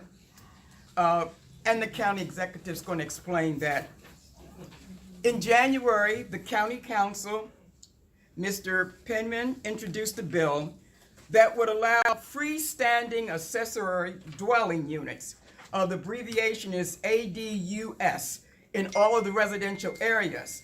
The county executive opposed this bill because it would result in a massive increase in the density of housing in all areas of the county, negatively impacting the quality of life in existing communities, reducing the property values, undermining effective zoning, and overcrowding schools. ADUs are currently allowed in Harford County, but they must be within or attached to an existing single-family home and occupied by a relative of the homeowner. Once again, I refer to the website for you to review the information that the county executive is sharing with you. Councilman Dion Guthrie, I probably will overlap some of the information you're going to be delivering later on. Quite all right, I'll scratch it off my list. Okay. So therefore, the county executive had the veto for the government spending mandate. On January 24th of 2024, the county executive vetoed Council Bill 23-034, the hotel tax, because it violates the county charter and imposes a spending mandate on the executive branch of the county government. Spending mandates are permitted by the Maryland General Assembly, but they were strongly criticized by the former governor, Larry Hogan, for their negative impacts on the executive branch's ability to effectively manage government spending. Harford County must not and do such a flawed policy for spending taxpayers' money. Once again, go to the website, read the full veto message that is delivered. AAA, rating saves taxpayers' monies. Our rating, once again, was AAA. Applaud us. We got a AAA rating, once again, here in Harford County. Okay? Harford County retained our AAA bond rating this year, placing us among the top 2% of counties nationwide for responsible fiscal management. This highest possible rating allowed us to sell $40 million of new bonds at a low 3.26% interest rate. The proceeds will help fund new Homestead Wakefield Elementary School, renovations to Harford Technical High School, the athletic field improvements, roads, bridges, and stormwater and wastewater projects. We also saved $10 million over 10 years by refunding at a lower interest rate of $35.5 million in bonds originally issued back in 2013 and 2014. We have tax credit for qualifying seniors and veterans. Harford County Senior Veteran Tax Credit allows eligible seniors and veterans to receive a 20% credit on their county property taxes for the next fiscal year. To qualify, residents must be at least 65 years old, own a home in the county with an asset value of $600,000 or less, and must meet the following conditions. They must have lived in the same home for at least 35 years or have retired from the U.S. Uniformed Services or be the surviving spouse of a qualifying retired veteran. Disabled veterans of any age with at least 50% service-related disability or surviving spouse also will qualify. You'll find details for the criteria and applications are on our website, www.harfordcountymd.gov. Applications are due by April 1st, 2024. At the last meeting, I spoke about veterans, and we have the homeless program. We have a Veterans Corner, helping homeless and at-risk veterans. Veterans who are at risk or experiencing homelessness may qualify for up to 1 year of income-based rental assistance through our Department of Housing and Community Services. Also eligible are veterans who may be fleeing or attempting to flee domestic violence, dating violence, sexual assault, stalking, or human trafficking. Applications are to be referrals only from veterans or homeless service providers. You can learn more about the information by calling 410-638-3045, extension 1229. Or we have a young lady called Meg Dean in our office, which is Housing and Community Services. Minority and Small Business Resource Fair, which will be held February 15th. The minority and small business owners can learn about creating effective business plans, marketing on a zero budget, and funding opportunities at the Minority and Small Business Fair. It will start at 8 a.m. through 12:30, Thursday, February 15th at Harford Community College. It will be held at the APG Federal Credit Union Arena. You may register online. The fair is brought to you by Venture Access, a partnership between our Office of Economic Development and the Harford Chamber of Commerce. Winter Walk in the Woods at the Leodendrium will be February 19th. We want you to join the county executive on President's Day, which will be Monday, February 19th, for a winter walk in the woods starting at the historic Leodendrium Mansion in Bel Air. Enjoy an easy hike in the woods around the mansion and along the Mar and Park Trail. You will be given a personal guide. We can meet at that lot at 1 p.m. and make your way to one of the mansion's beautiful light refreshments and also that walk. We hope the weather will be good. All ages are welcome. Please wear sturdy shoes and warm clothes. We have Black History Month here in Harford County, and it's being celebrated all over. In honor of Black History Month, we're featuring Harford County people and places that made history in a series of posts on our face page. You may recognize some of the local heroes like Sergeant Alfred B. Hilton, Harford's only native-born Medal of Honor recipient. Others may be less familiar, but we have Eli Parker Howard, who played a key role in the event credited with sparking the Civil War to end slavery in the U.S. We hope you certainly will share these stories with everyone within your family. State of Harford County address.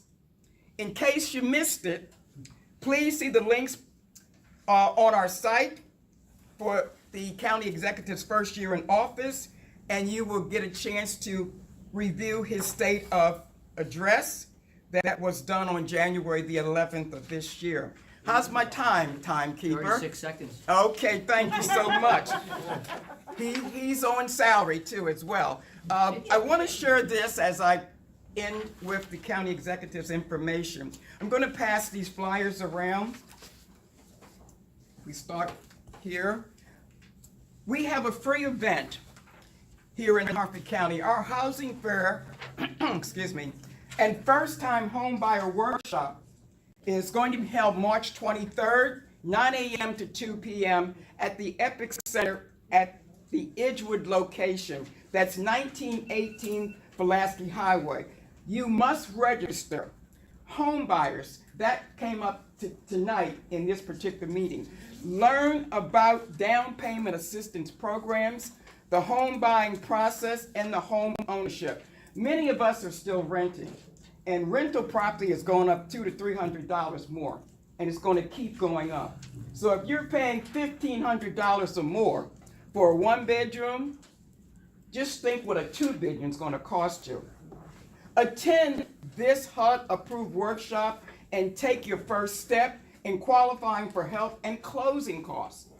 Get housing resources and one convenient location. We'll answer all your questions there. We'll have people on site if you really want to go through the process. You can scan as the flyers go around to register, but please take time out to share this information. If you have any other questions, you can call our office at 410-638-3045 and ask for Mr. Kim Kimball, who will be one of the counselors there.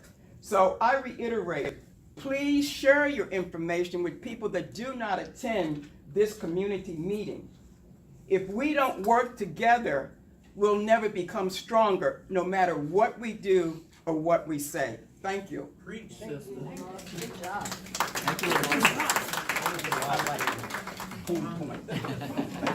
Ron, real quick before you go on, Bob, do you have anything you want to add to the? No, I came to listen tonight. Did Lenora mention the free laptops? I'm sorry, what? Did Lenora mention the free laptop program? No, I did not. Could you bring it up, Rob, please? Thank you. Sure.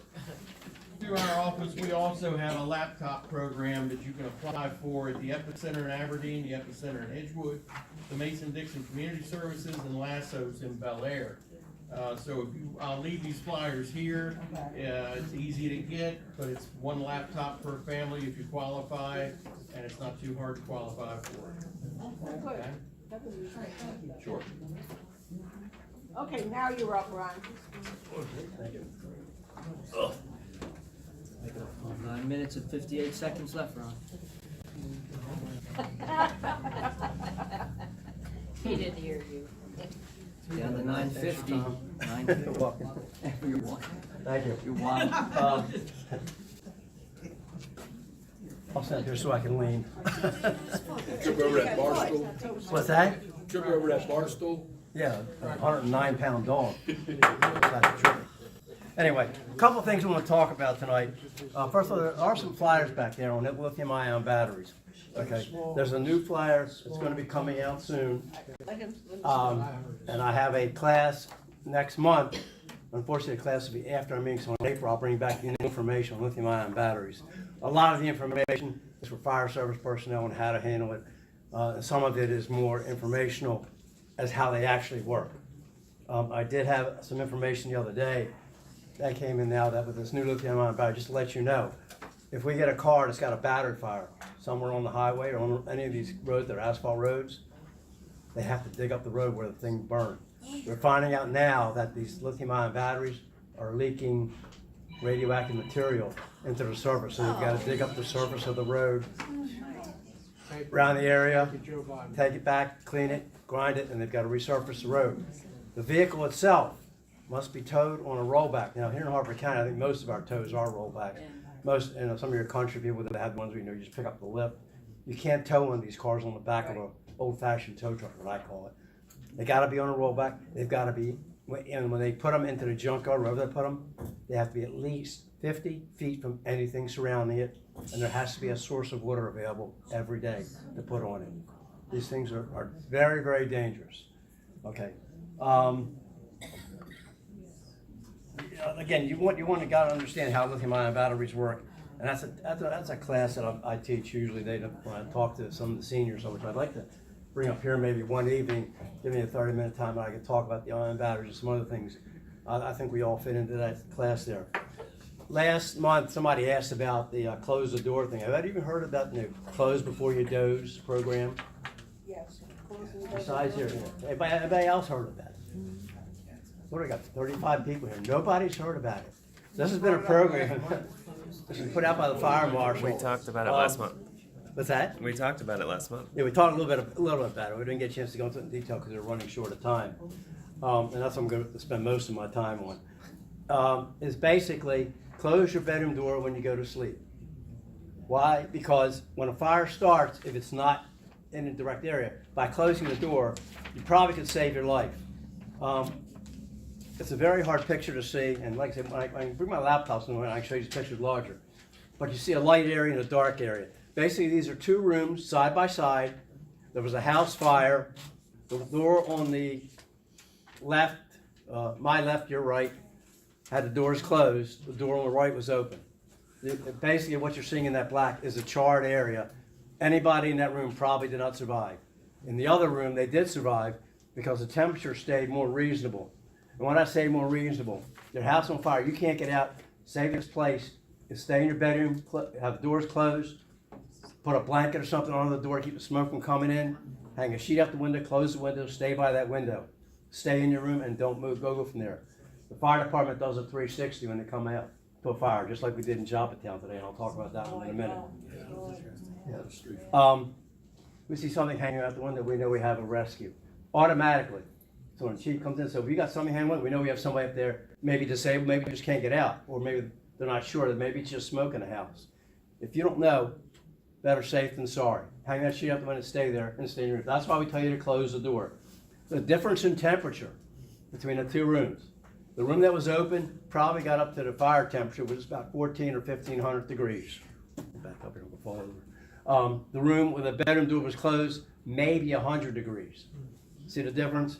100 degrees, you can survive that. It's not going to probably burn your lungs. You see it every summer out here when you're out here in the hot summer and stuff like that. So, just be careful. Close your door before you go to sleep.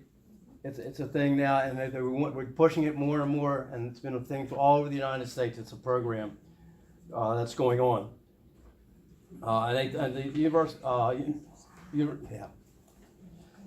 Universal Laboratories has done a lot of testing on this, and they've done a lot of house burnings and different things where they've had sensors on all the walls in different rooms in a house, in a typical house, typical furnishings, and there's quite a bit of difference.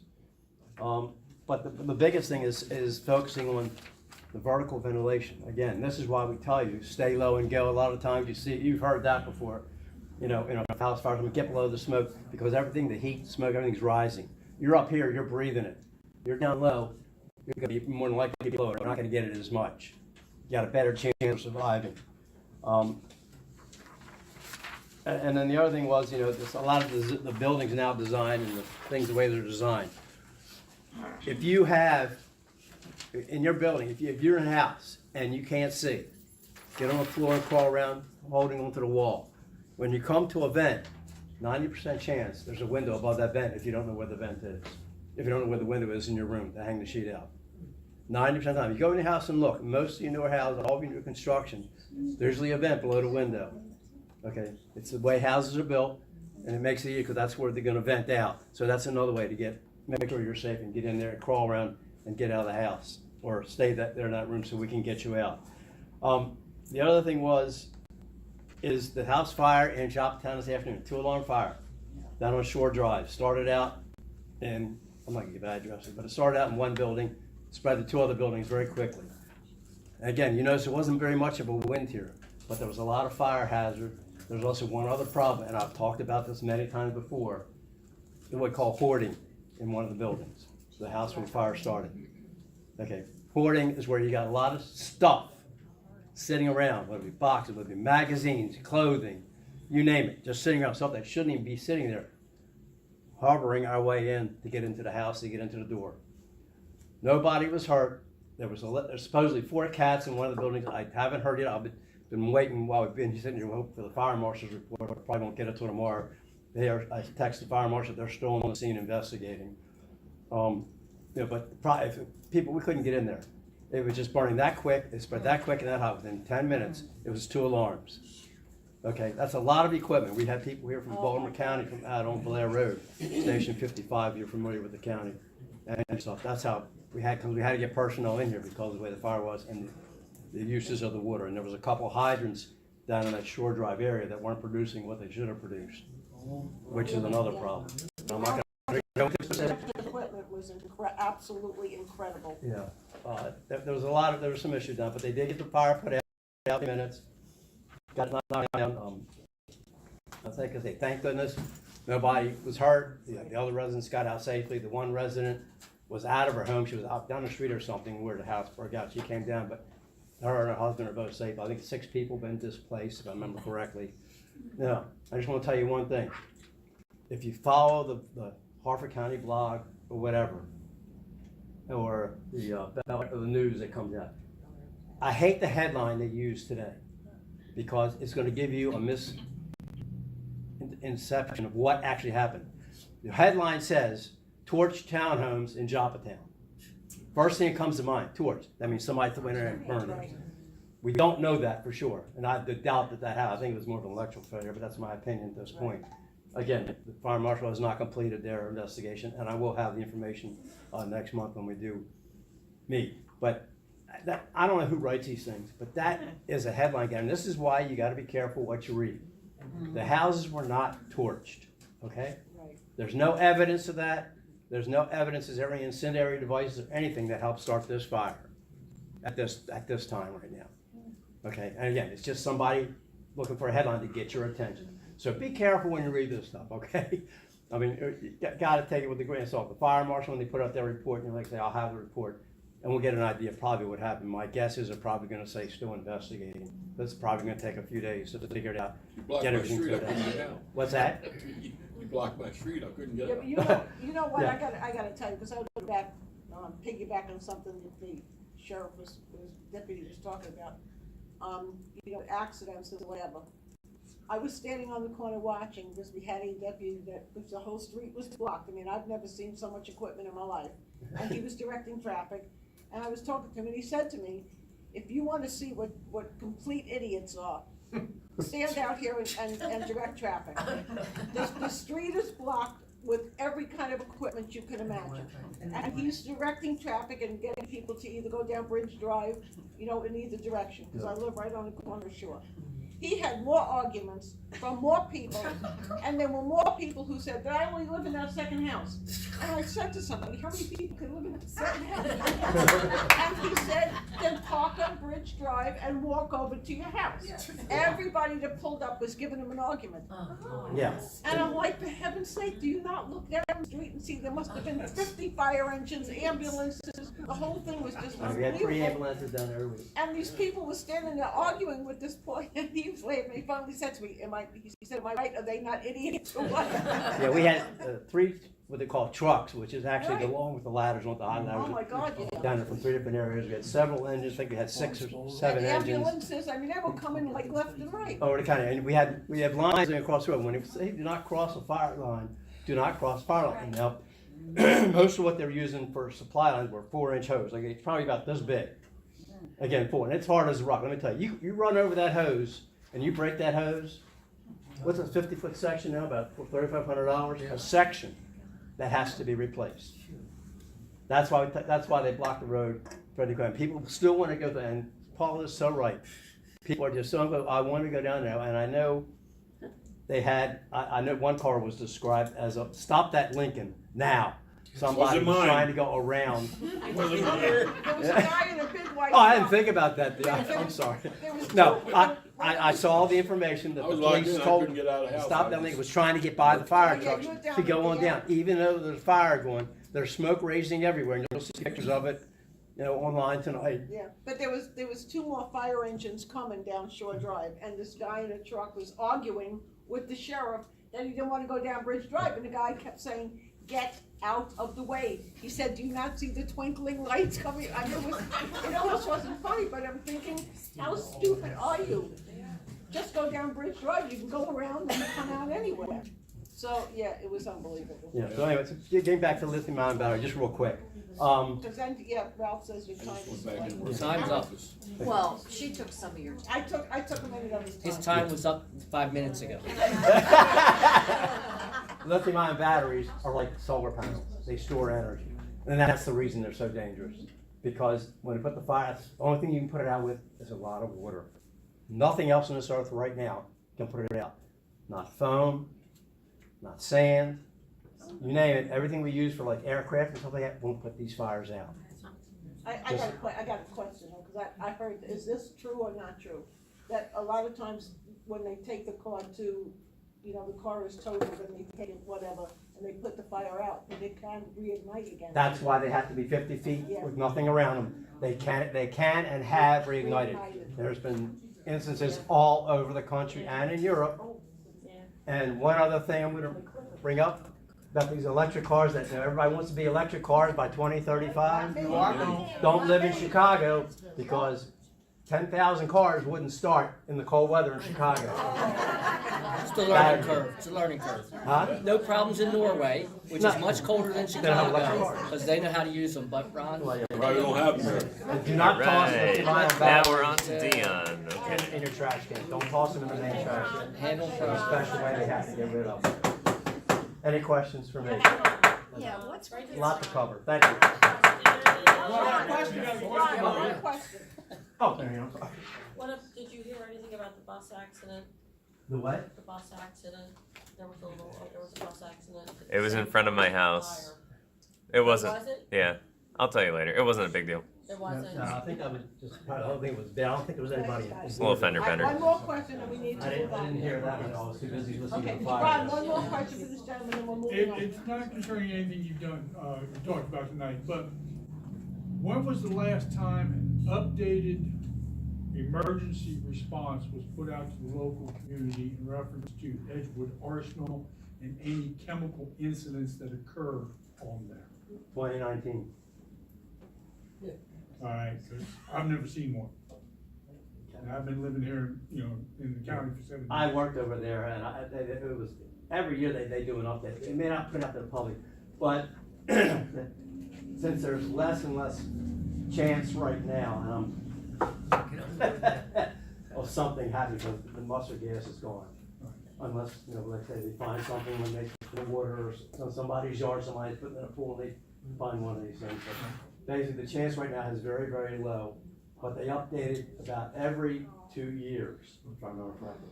But I left there in 2011. They pretty much were updating it all the time. So, 2018. In 2019, they updated. Okay, would it be up online? It should be. It should be. Now, I'm still getting phone calls, and I haven't worked there since 2018, and I'm still getting phone calls every month to check and the updates. You know, tell me to press one if We you hit got the the second message. 10 Don't work minutes there here. anymore. They don't seem to understand. All right, if you guys wanna get out of here before 9 o'clock, Yes. I'll do it. Okay, thank you. Dion? And don't ask me, right? Let the mind on for your grandkids. Unplug them at night. Do not go to bed and leave those scooters and hoverboards and all that plugged in. Unplug them at night. Spend it to the grandkids and whatever, please. Don't park an electric car in your garage. We also recommend that. Do not do it. Catches fire, the whole house is burned down. No. So, and they can't control it, so anyway. Just briefly on the Mariner Point Park, Miss Mindy Vaughn, the lady who husband got murdered 3 years ago. They did, not too long ago, catch all 3 of those guys who did the murder. So they're all under arrest now, and hopefully they're gonna stay there, and they haven't even let them get out of jail free or put up a bond or anything. They got no bond, so we're glad to see that. Mindy was, she was very happy. Her son was there. He's now 10, like I say, he was 5 when her husband was killed. It was just so ridiculous. All he was doing, he's working a second job, trying to bring some extra money home for the family, and he's delivering food from the Chinese place in Joppatowne, where I've gotten a lot of food. In fact, the last couple of times I got it, they're not doing any more delivery, so I guess they probably stopped it since the fellow got murdered. You know, it's certainly a shame, just trying to make a couple of. I mean, he's delivering food from a Chinese place. I mean, how much money could he possibly have on him? $15, $20 maybe. So it's really a shame. Also, bring that up because I really want to thank the county executive, Bob Cassidy, because he came to the event. So we appreciate that, but I really appreciate it because it gave me an extra opportunity, and Paula, depend on Bob Cassidy's ear and get to show him the park and all, and which I did after the event. I walked him around the park and showed him a lot of things. Saw a lot of things that he may be very interested in. He couldn't believe when you do all the walking pads all the way around, and what was so good is they had the event all the way down the end. So where you park your car and then there's a walkway, you had to go all the way to the very end, which is the point, of looking over at the bridge. So we got to show him around, and not just a few feet from there is that bell you were talking about.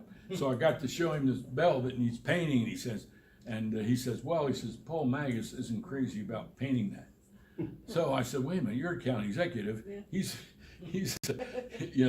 head of Parks and Rec. You tell him what to do, So he saw it. He saw the need for it, and but one of the things that really caught his eye also when we were walking around is there was so much shrubbery and branches and crap between the walkway and the waterway, which is not very far. It might be 40, 50 feet or something like that, but almost all the way around. There's so much debris and stuff from trees falling down and collapsing in the area, and he's he mentioned several things about trying to get that all cleaned up. Yeah, he wanted to know why there wasn't a bush hog in there cleaning, because where we were standing, he was walking around there and he said, this needed to have a bush hog to clean this out, and he started walking with the guy that runs the park while we were talking. We should strangle those people, because our community was cleaning that out, and the park people told us, don't, that's natural, it's nature, leave it, and all the stuff we cleared, they told us to throw in there. Well, Bob was walking through there and he said, how come there hasn't been a bush hog? And he took the guy that runs Mariners Point and started walking with him. And so I don't know what he said to him, but That's infuriating. But it was good that the county executive was there to walk through the park and see for himself. Yes, it was excellent. I took the young's time. Sorry, and so Jim, you took some of my time. And by the way, also, I bring you from Mr. Penman, Councilman Penman, tell him I promoted him. He's sick. He's got a real sore throat. He can hardly speak. He called me earlier today when I was trapped in my house because I couldn't get out because of the fire. Because I live on Shore Drive. I live all the way down the end. Fortunately, I was about maybe a block from the fire, but they had all the engines and all up in that one corner. He hooked up to where they got all their water, and I guess they were having trouble at that one facility. So anyway, I said, well, I have an office of my own. I said, I'm going to work in my office. So that's where I work the rest of the day. Aaron, by the way, he asked me to let you all know that bill that he was talking about, that bill 24-001, about the access dwelling units. He has put a comment out on that. It's his bill, and he's put a comment out on Facebook about it, and he says give you all the opportunity to read it if you like. He's sorry he can't be here, but he's trying to get well to be able to make the meeting tomorrow night. As you know, about that senior citizen bill about the tax break for people over 65 and a whole other raft of stuff that they mentioned.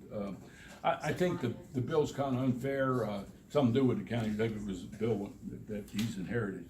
I think it really needs a little bit of addressing. I'm going to put an amendment in on the bill I don't think it's fair that it should say you have to live in the same house for 35 years, to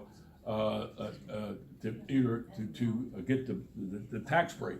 I mean, if you lived here 35 years, what difference does it make whether you lived in 2 or 3 different houses to get the tax break? You should get the tax break if you've lived here all that time.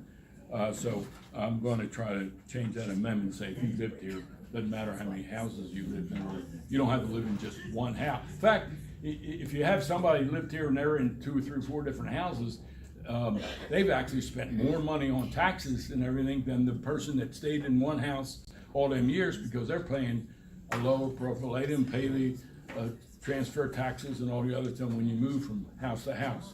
By the way, I don't care how you amend that, I don't get it, so don't worry about it, it's not my, I'm not getting anything out of it. As you know, it came out that the county executive vetoed the bill, the hotel tax bill. Was originally my bill, but by the time they finished amending it, it didn't look like my bill anymore. So when they came up to a vote, I abstained. I said, "Don't look like my bill." And they even put a cartoon. It's in my, I guess you've seen it. It's in that my newsletter. I'm going to uphold his veto. I'm going to vote tomorrow night to uphold the veto. I think he makes some good arguments. I think we're arguing back and forth. You have lawyers over there saying one thing and the lawyers over our side saying other things. I think what you can do is just eliminate the bill, uphold the veto, and then send the thing to courts, and let's find out who's right and who's wrong. Because I had a problem going in with one of those amendments about that you're going to amend the bill to say that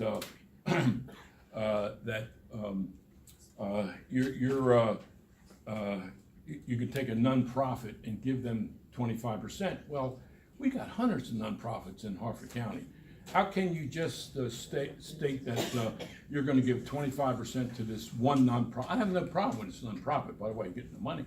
But I don't know how you can, I don't know how the council would have the right to state that and why you're going to be discriminate. We got some nonprofits in here you've heard speak tonight. The Governor's Workforce Investment Board's a nonprofit that I served on 35 years. And what bothered me about this nonprofit when we had a meeting with them, I didn't realize, I thought maybe there was, I guess I was being facetious or whatever, that the guy that was running the show, I didn't know at the time we met with him.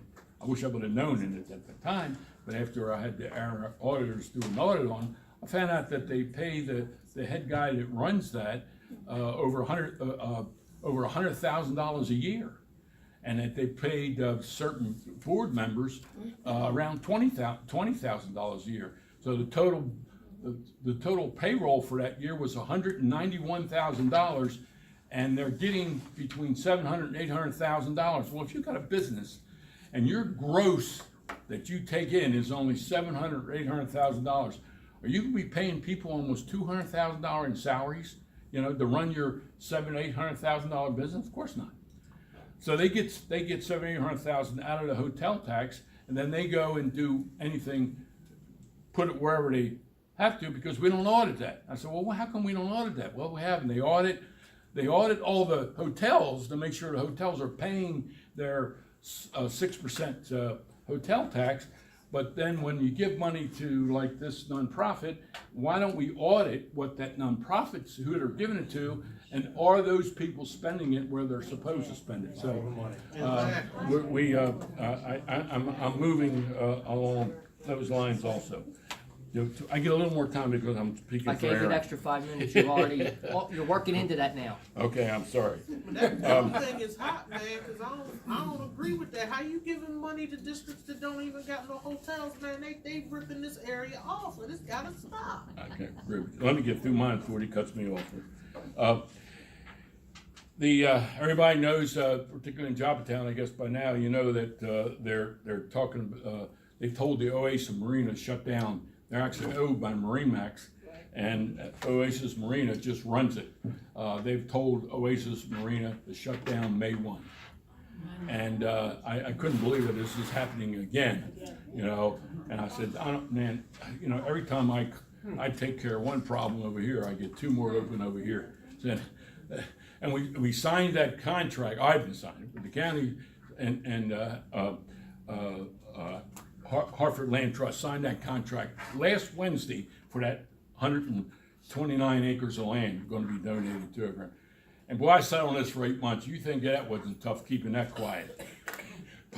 But it was some tough going, because they actually wanted to build 300 houses on that property, and they were going to use the same contractor that Ridgely Reserve uses. And I think they got their lesson. I guess we can thank Ridgely Reserve for one thing, because of their mess up in their screw ups. this outfit that owns those 129 acres decided against it and was helpful to make that decision to sell that property to Hartford Land Trust and to Hartford County. So we're happy about that, and that was cut. So that goes on Wednesday. What happens Thursday? I get the call from the general manager at Oasis Marina that they told them they got to shut down on May 1. So anyway, I got on the phone. I got a hold of Marine Max in Clearwater, Florida. I talked to Sam Lowwood, I think his last name is. He is the guy that works for Marine Max, and he takes care of all the real estate for all over the world. And they got a lot of Marine Maxes all over the place. And I was asking him, I said, look, I heard about this. I said, are you really interested in selling? What are you doing? I said, I heard these rumors about you're going to give it to charity, and I heard that mentioned here. Not true. He said, no, we have never said that. We don't know where that rumor came from. It didn't come from us. We're selling the place. And he thanked me for calling him because I told him that we might have some people that are interested in buying it. And he says that it was good because they hadn't put it in the real estate agent's hands, so we could sell it for a lot less than we normally would do if we put it in a real estate agent's hands. So we're working with them. We're trying to get something clarified. We're going to do some, county's going to do some appraisal of the property, try to find out what it's worth.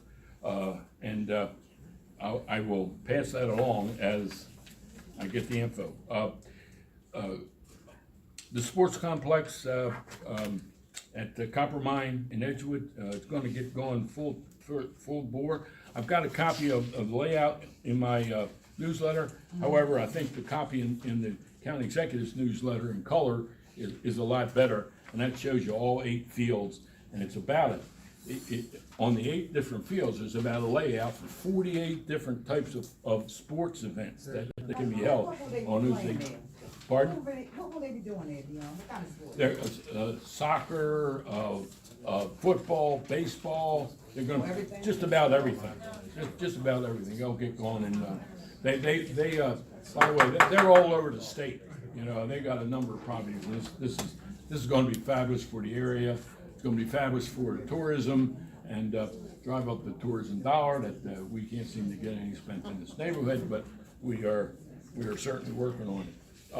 Let me try to get, before I get cut off by my main man, this double page in here, like this, this shows the 2 properties. The one at the top is the Savo property.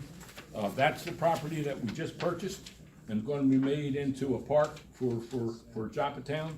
The one on the bottom, coincidental, you'll see 2 pieces of property in there, both 48 acres. It's almost another 100 acres there in Edgewood on Willoughby Beach Road that they have went in to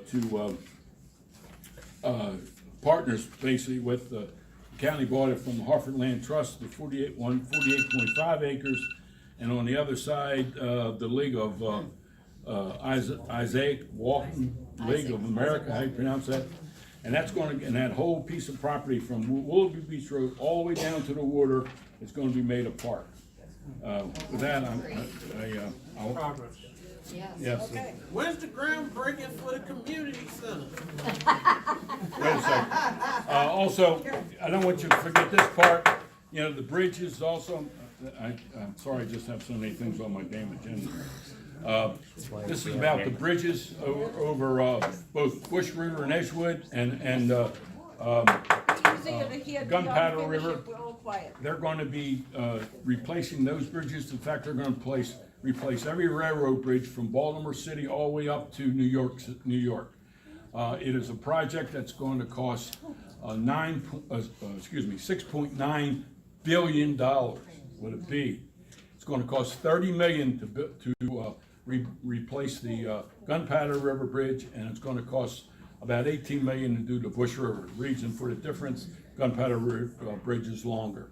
We are working with all you and everybody I can get a hold of, and every politician I can get a hold of, to keep pressure on the 2 senators, Chris Van Hollen and Ben Cardin. They're our state people, because this is a federal project. We want to get those bridges raised And it will help out the economy. It'll help out, even if you don't have a boat or you don't do any boating, it will increase your value of your houses in the area. And if they don't raise it and that marina closes, the value of the properties will go down. Bush River is real upset because they're talking about, well, they're gonna, since that bridge opens all the time, the new bridge will not open. So they said, well, we'll raise it 3 feet. Well, 3 feet ain't gonna accommodate. Up there, they have hundreds and hundreds of boats.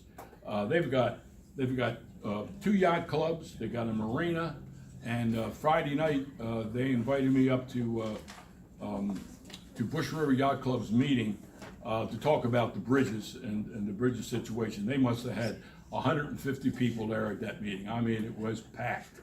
And they're very concerned about that bridge because it's got to go up a lot high. Because right now with it opening, it doesn't matter how high their boat is. You know, they can go through the slip, but if you're going to raise it only 3 feet, well, it's going to cut out a hell of a lot of their boaters. They won't be able to go boating at all. So I'll skip some of the other stuff and answer any questions. Is the marina closing? It's going to close May 1st.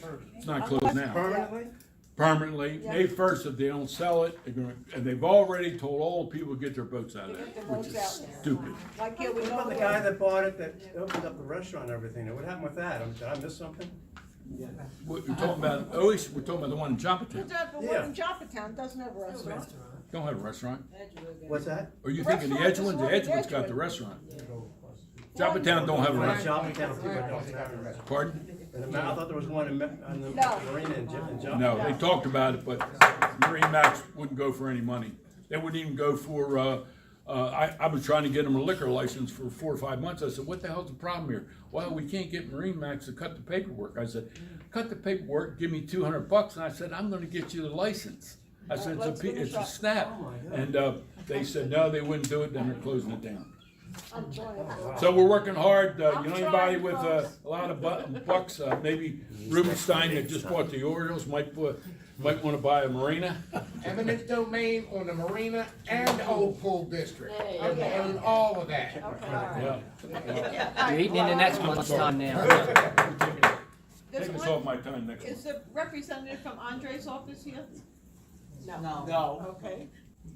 All right, then you are up, Mr. Adams. Just 2 things real quick. Oh boy. Okay.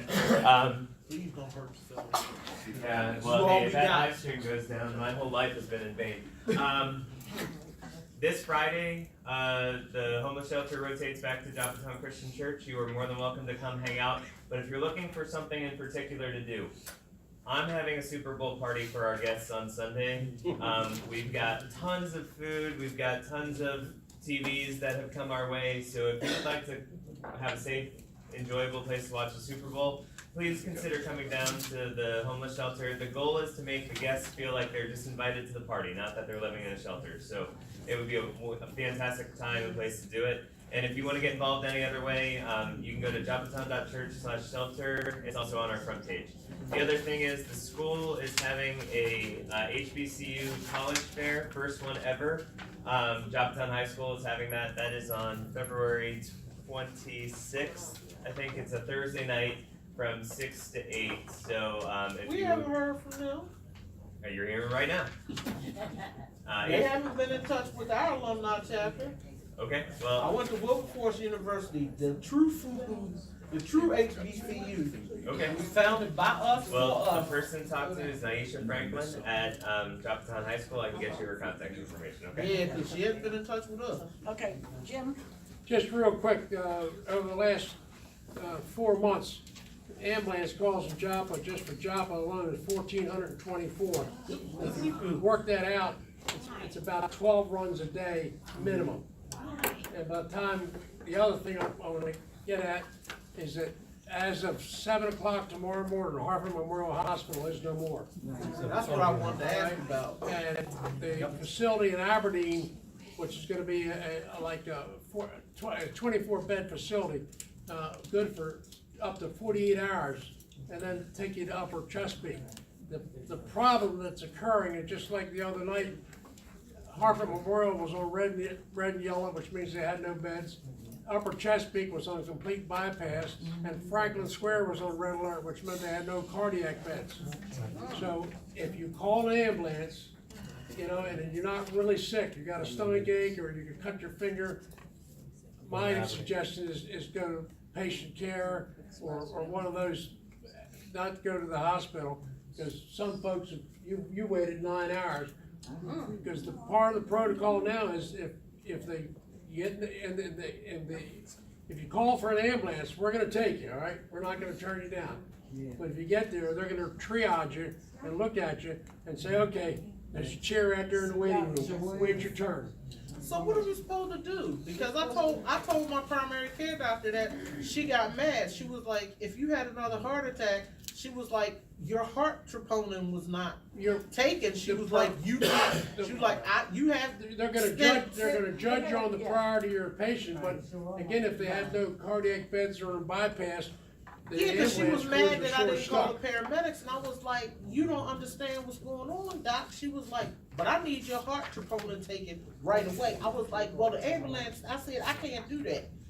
So I'll still tell you, call the ambulance. You're a hell of a lot better there with an IV and cardiac monitor and some of the meds we've got to help you out, even if they gotta run you into Hopkins. Just one thing, Jim, on that new place in Aberdeen. It does have 71 beds, but they're 48-hour beds. The beds you're doing 25, no, less than that now. 20-some beds are for emergency room. Okay. But no, so an ambulance may take you there. If you're I just feel achy, I don't feel good. That's pretty much why not. You may not go to Chesapeake, you may go to Aberdeen, that clinic.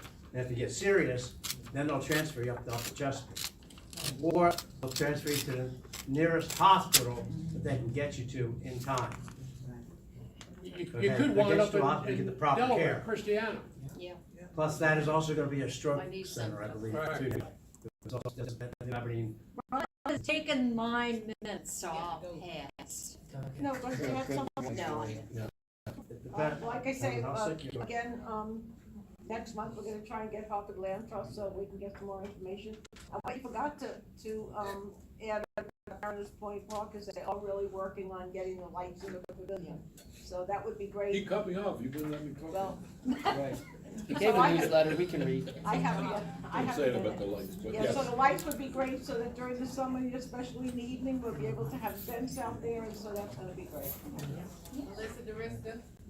Yeah. Good night, everybody. Yeah. We need to post a correction on the video. I researched, there are no radioactive materials released during an ion fire. Somebody could have. Thank you, I appreciate it. I know, we're planning to 25% of the houses. Well, why actually sell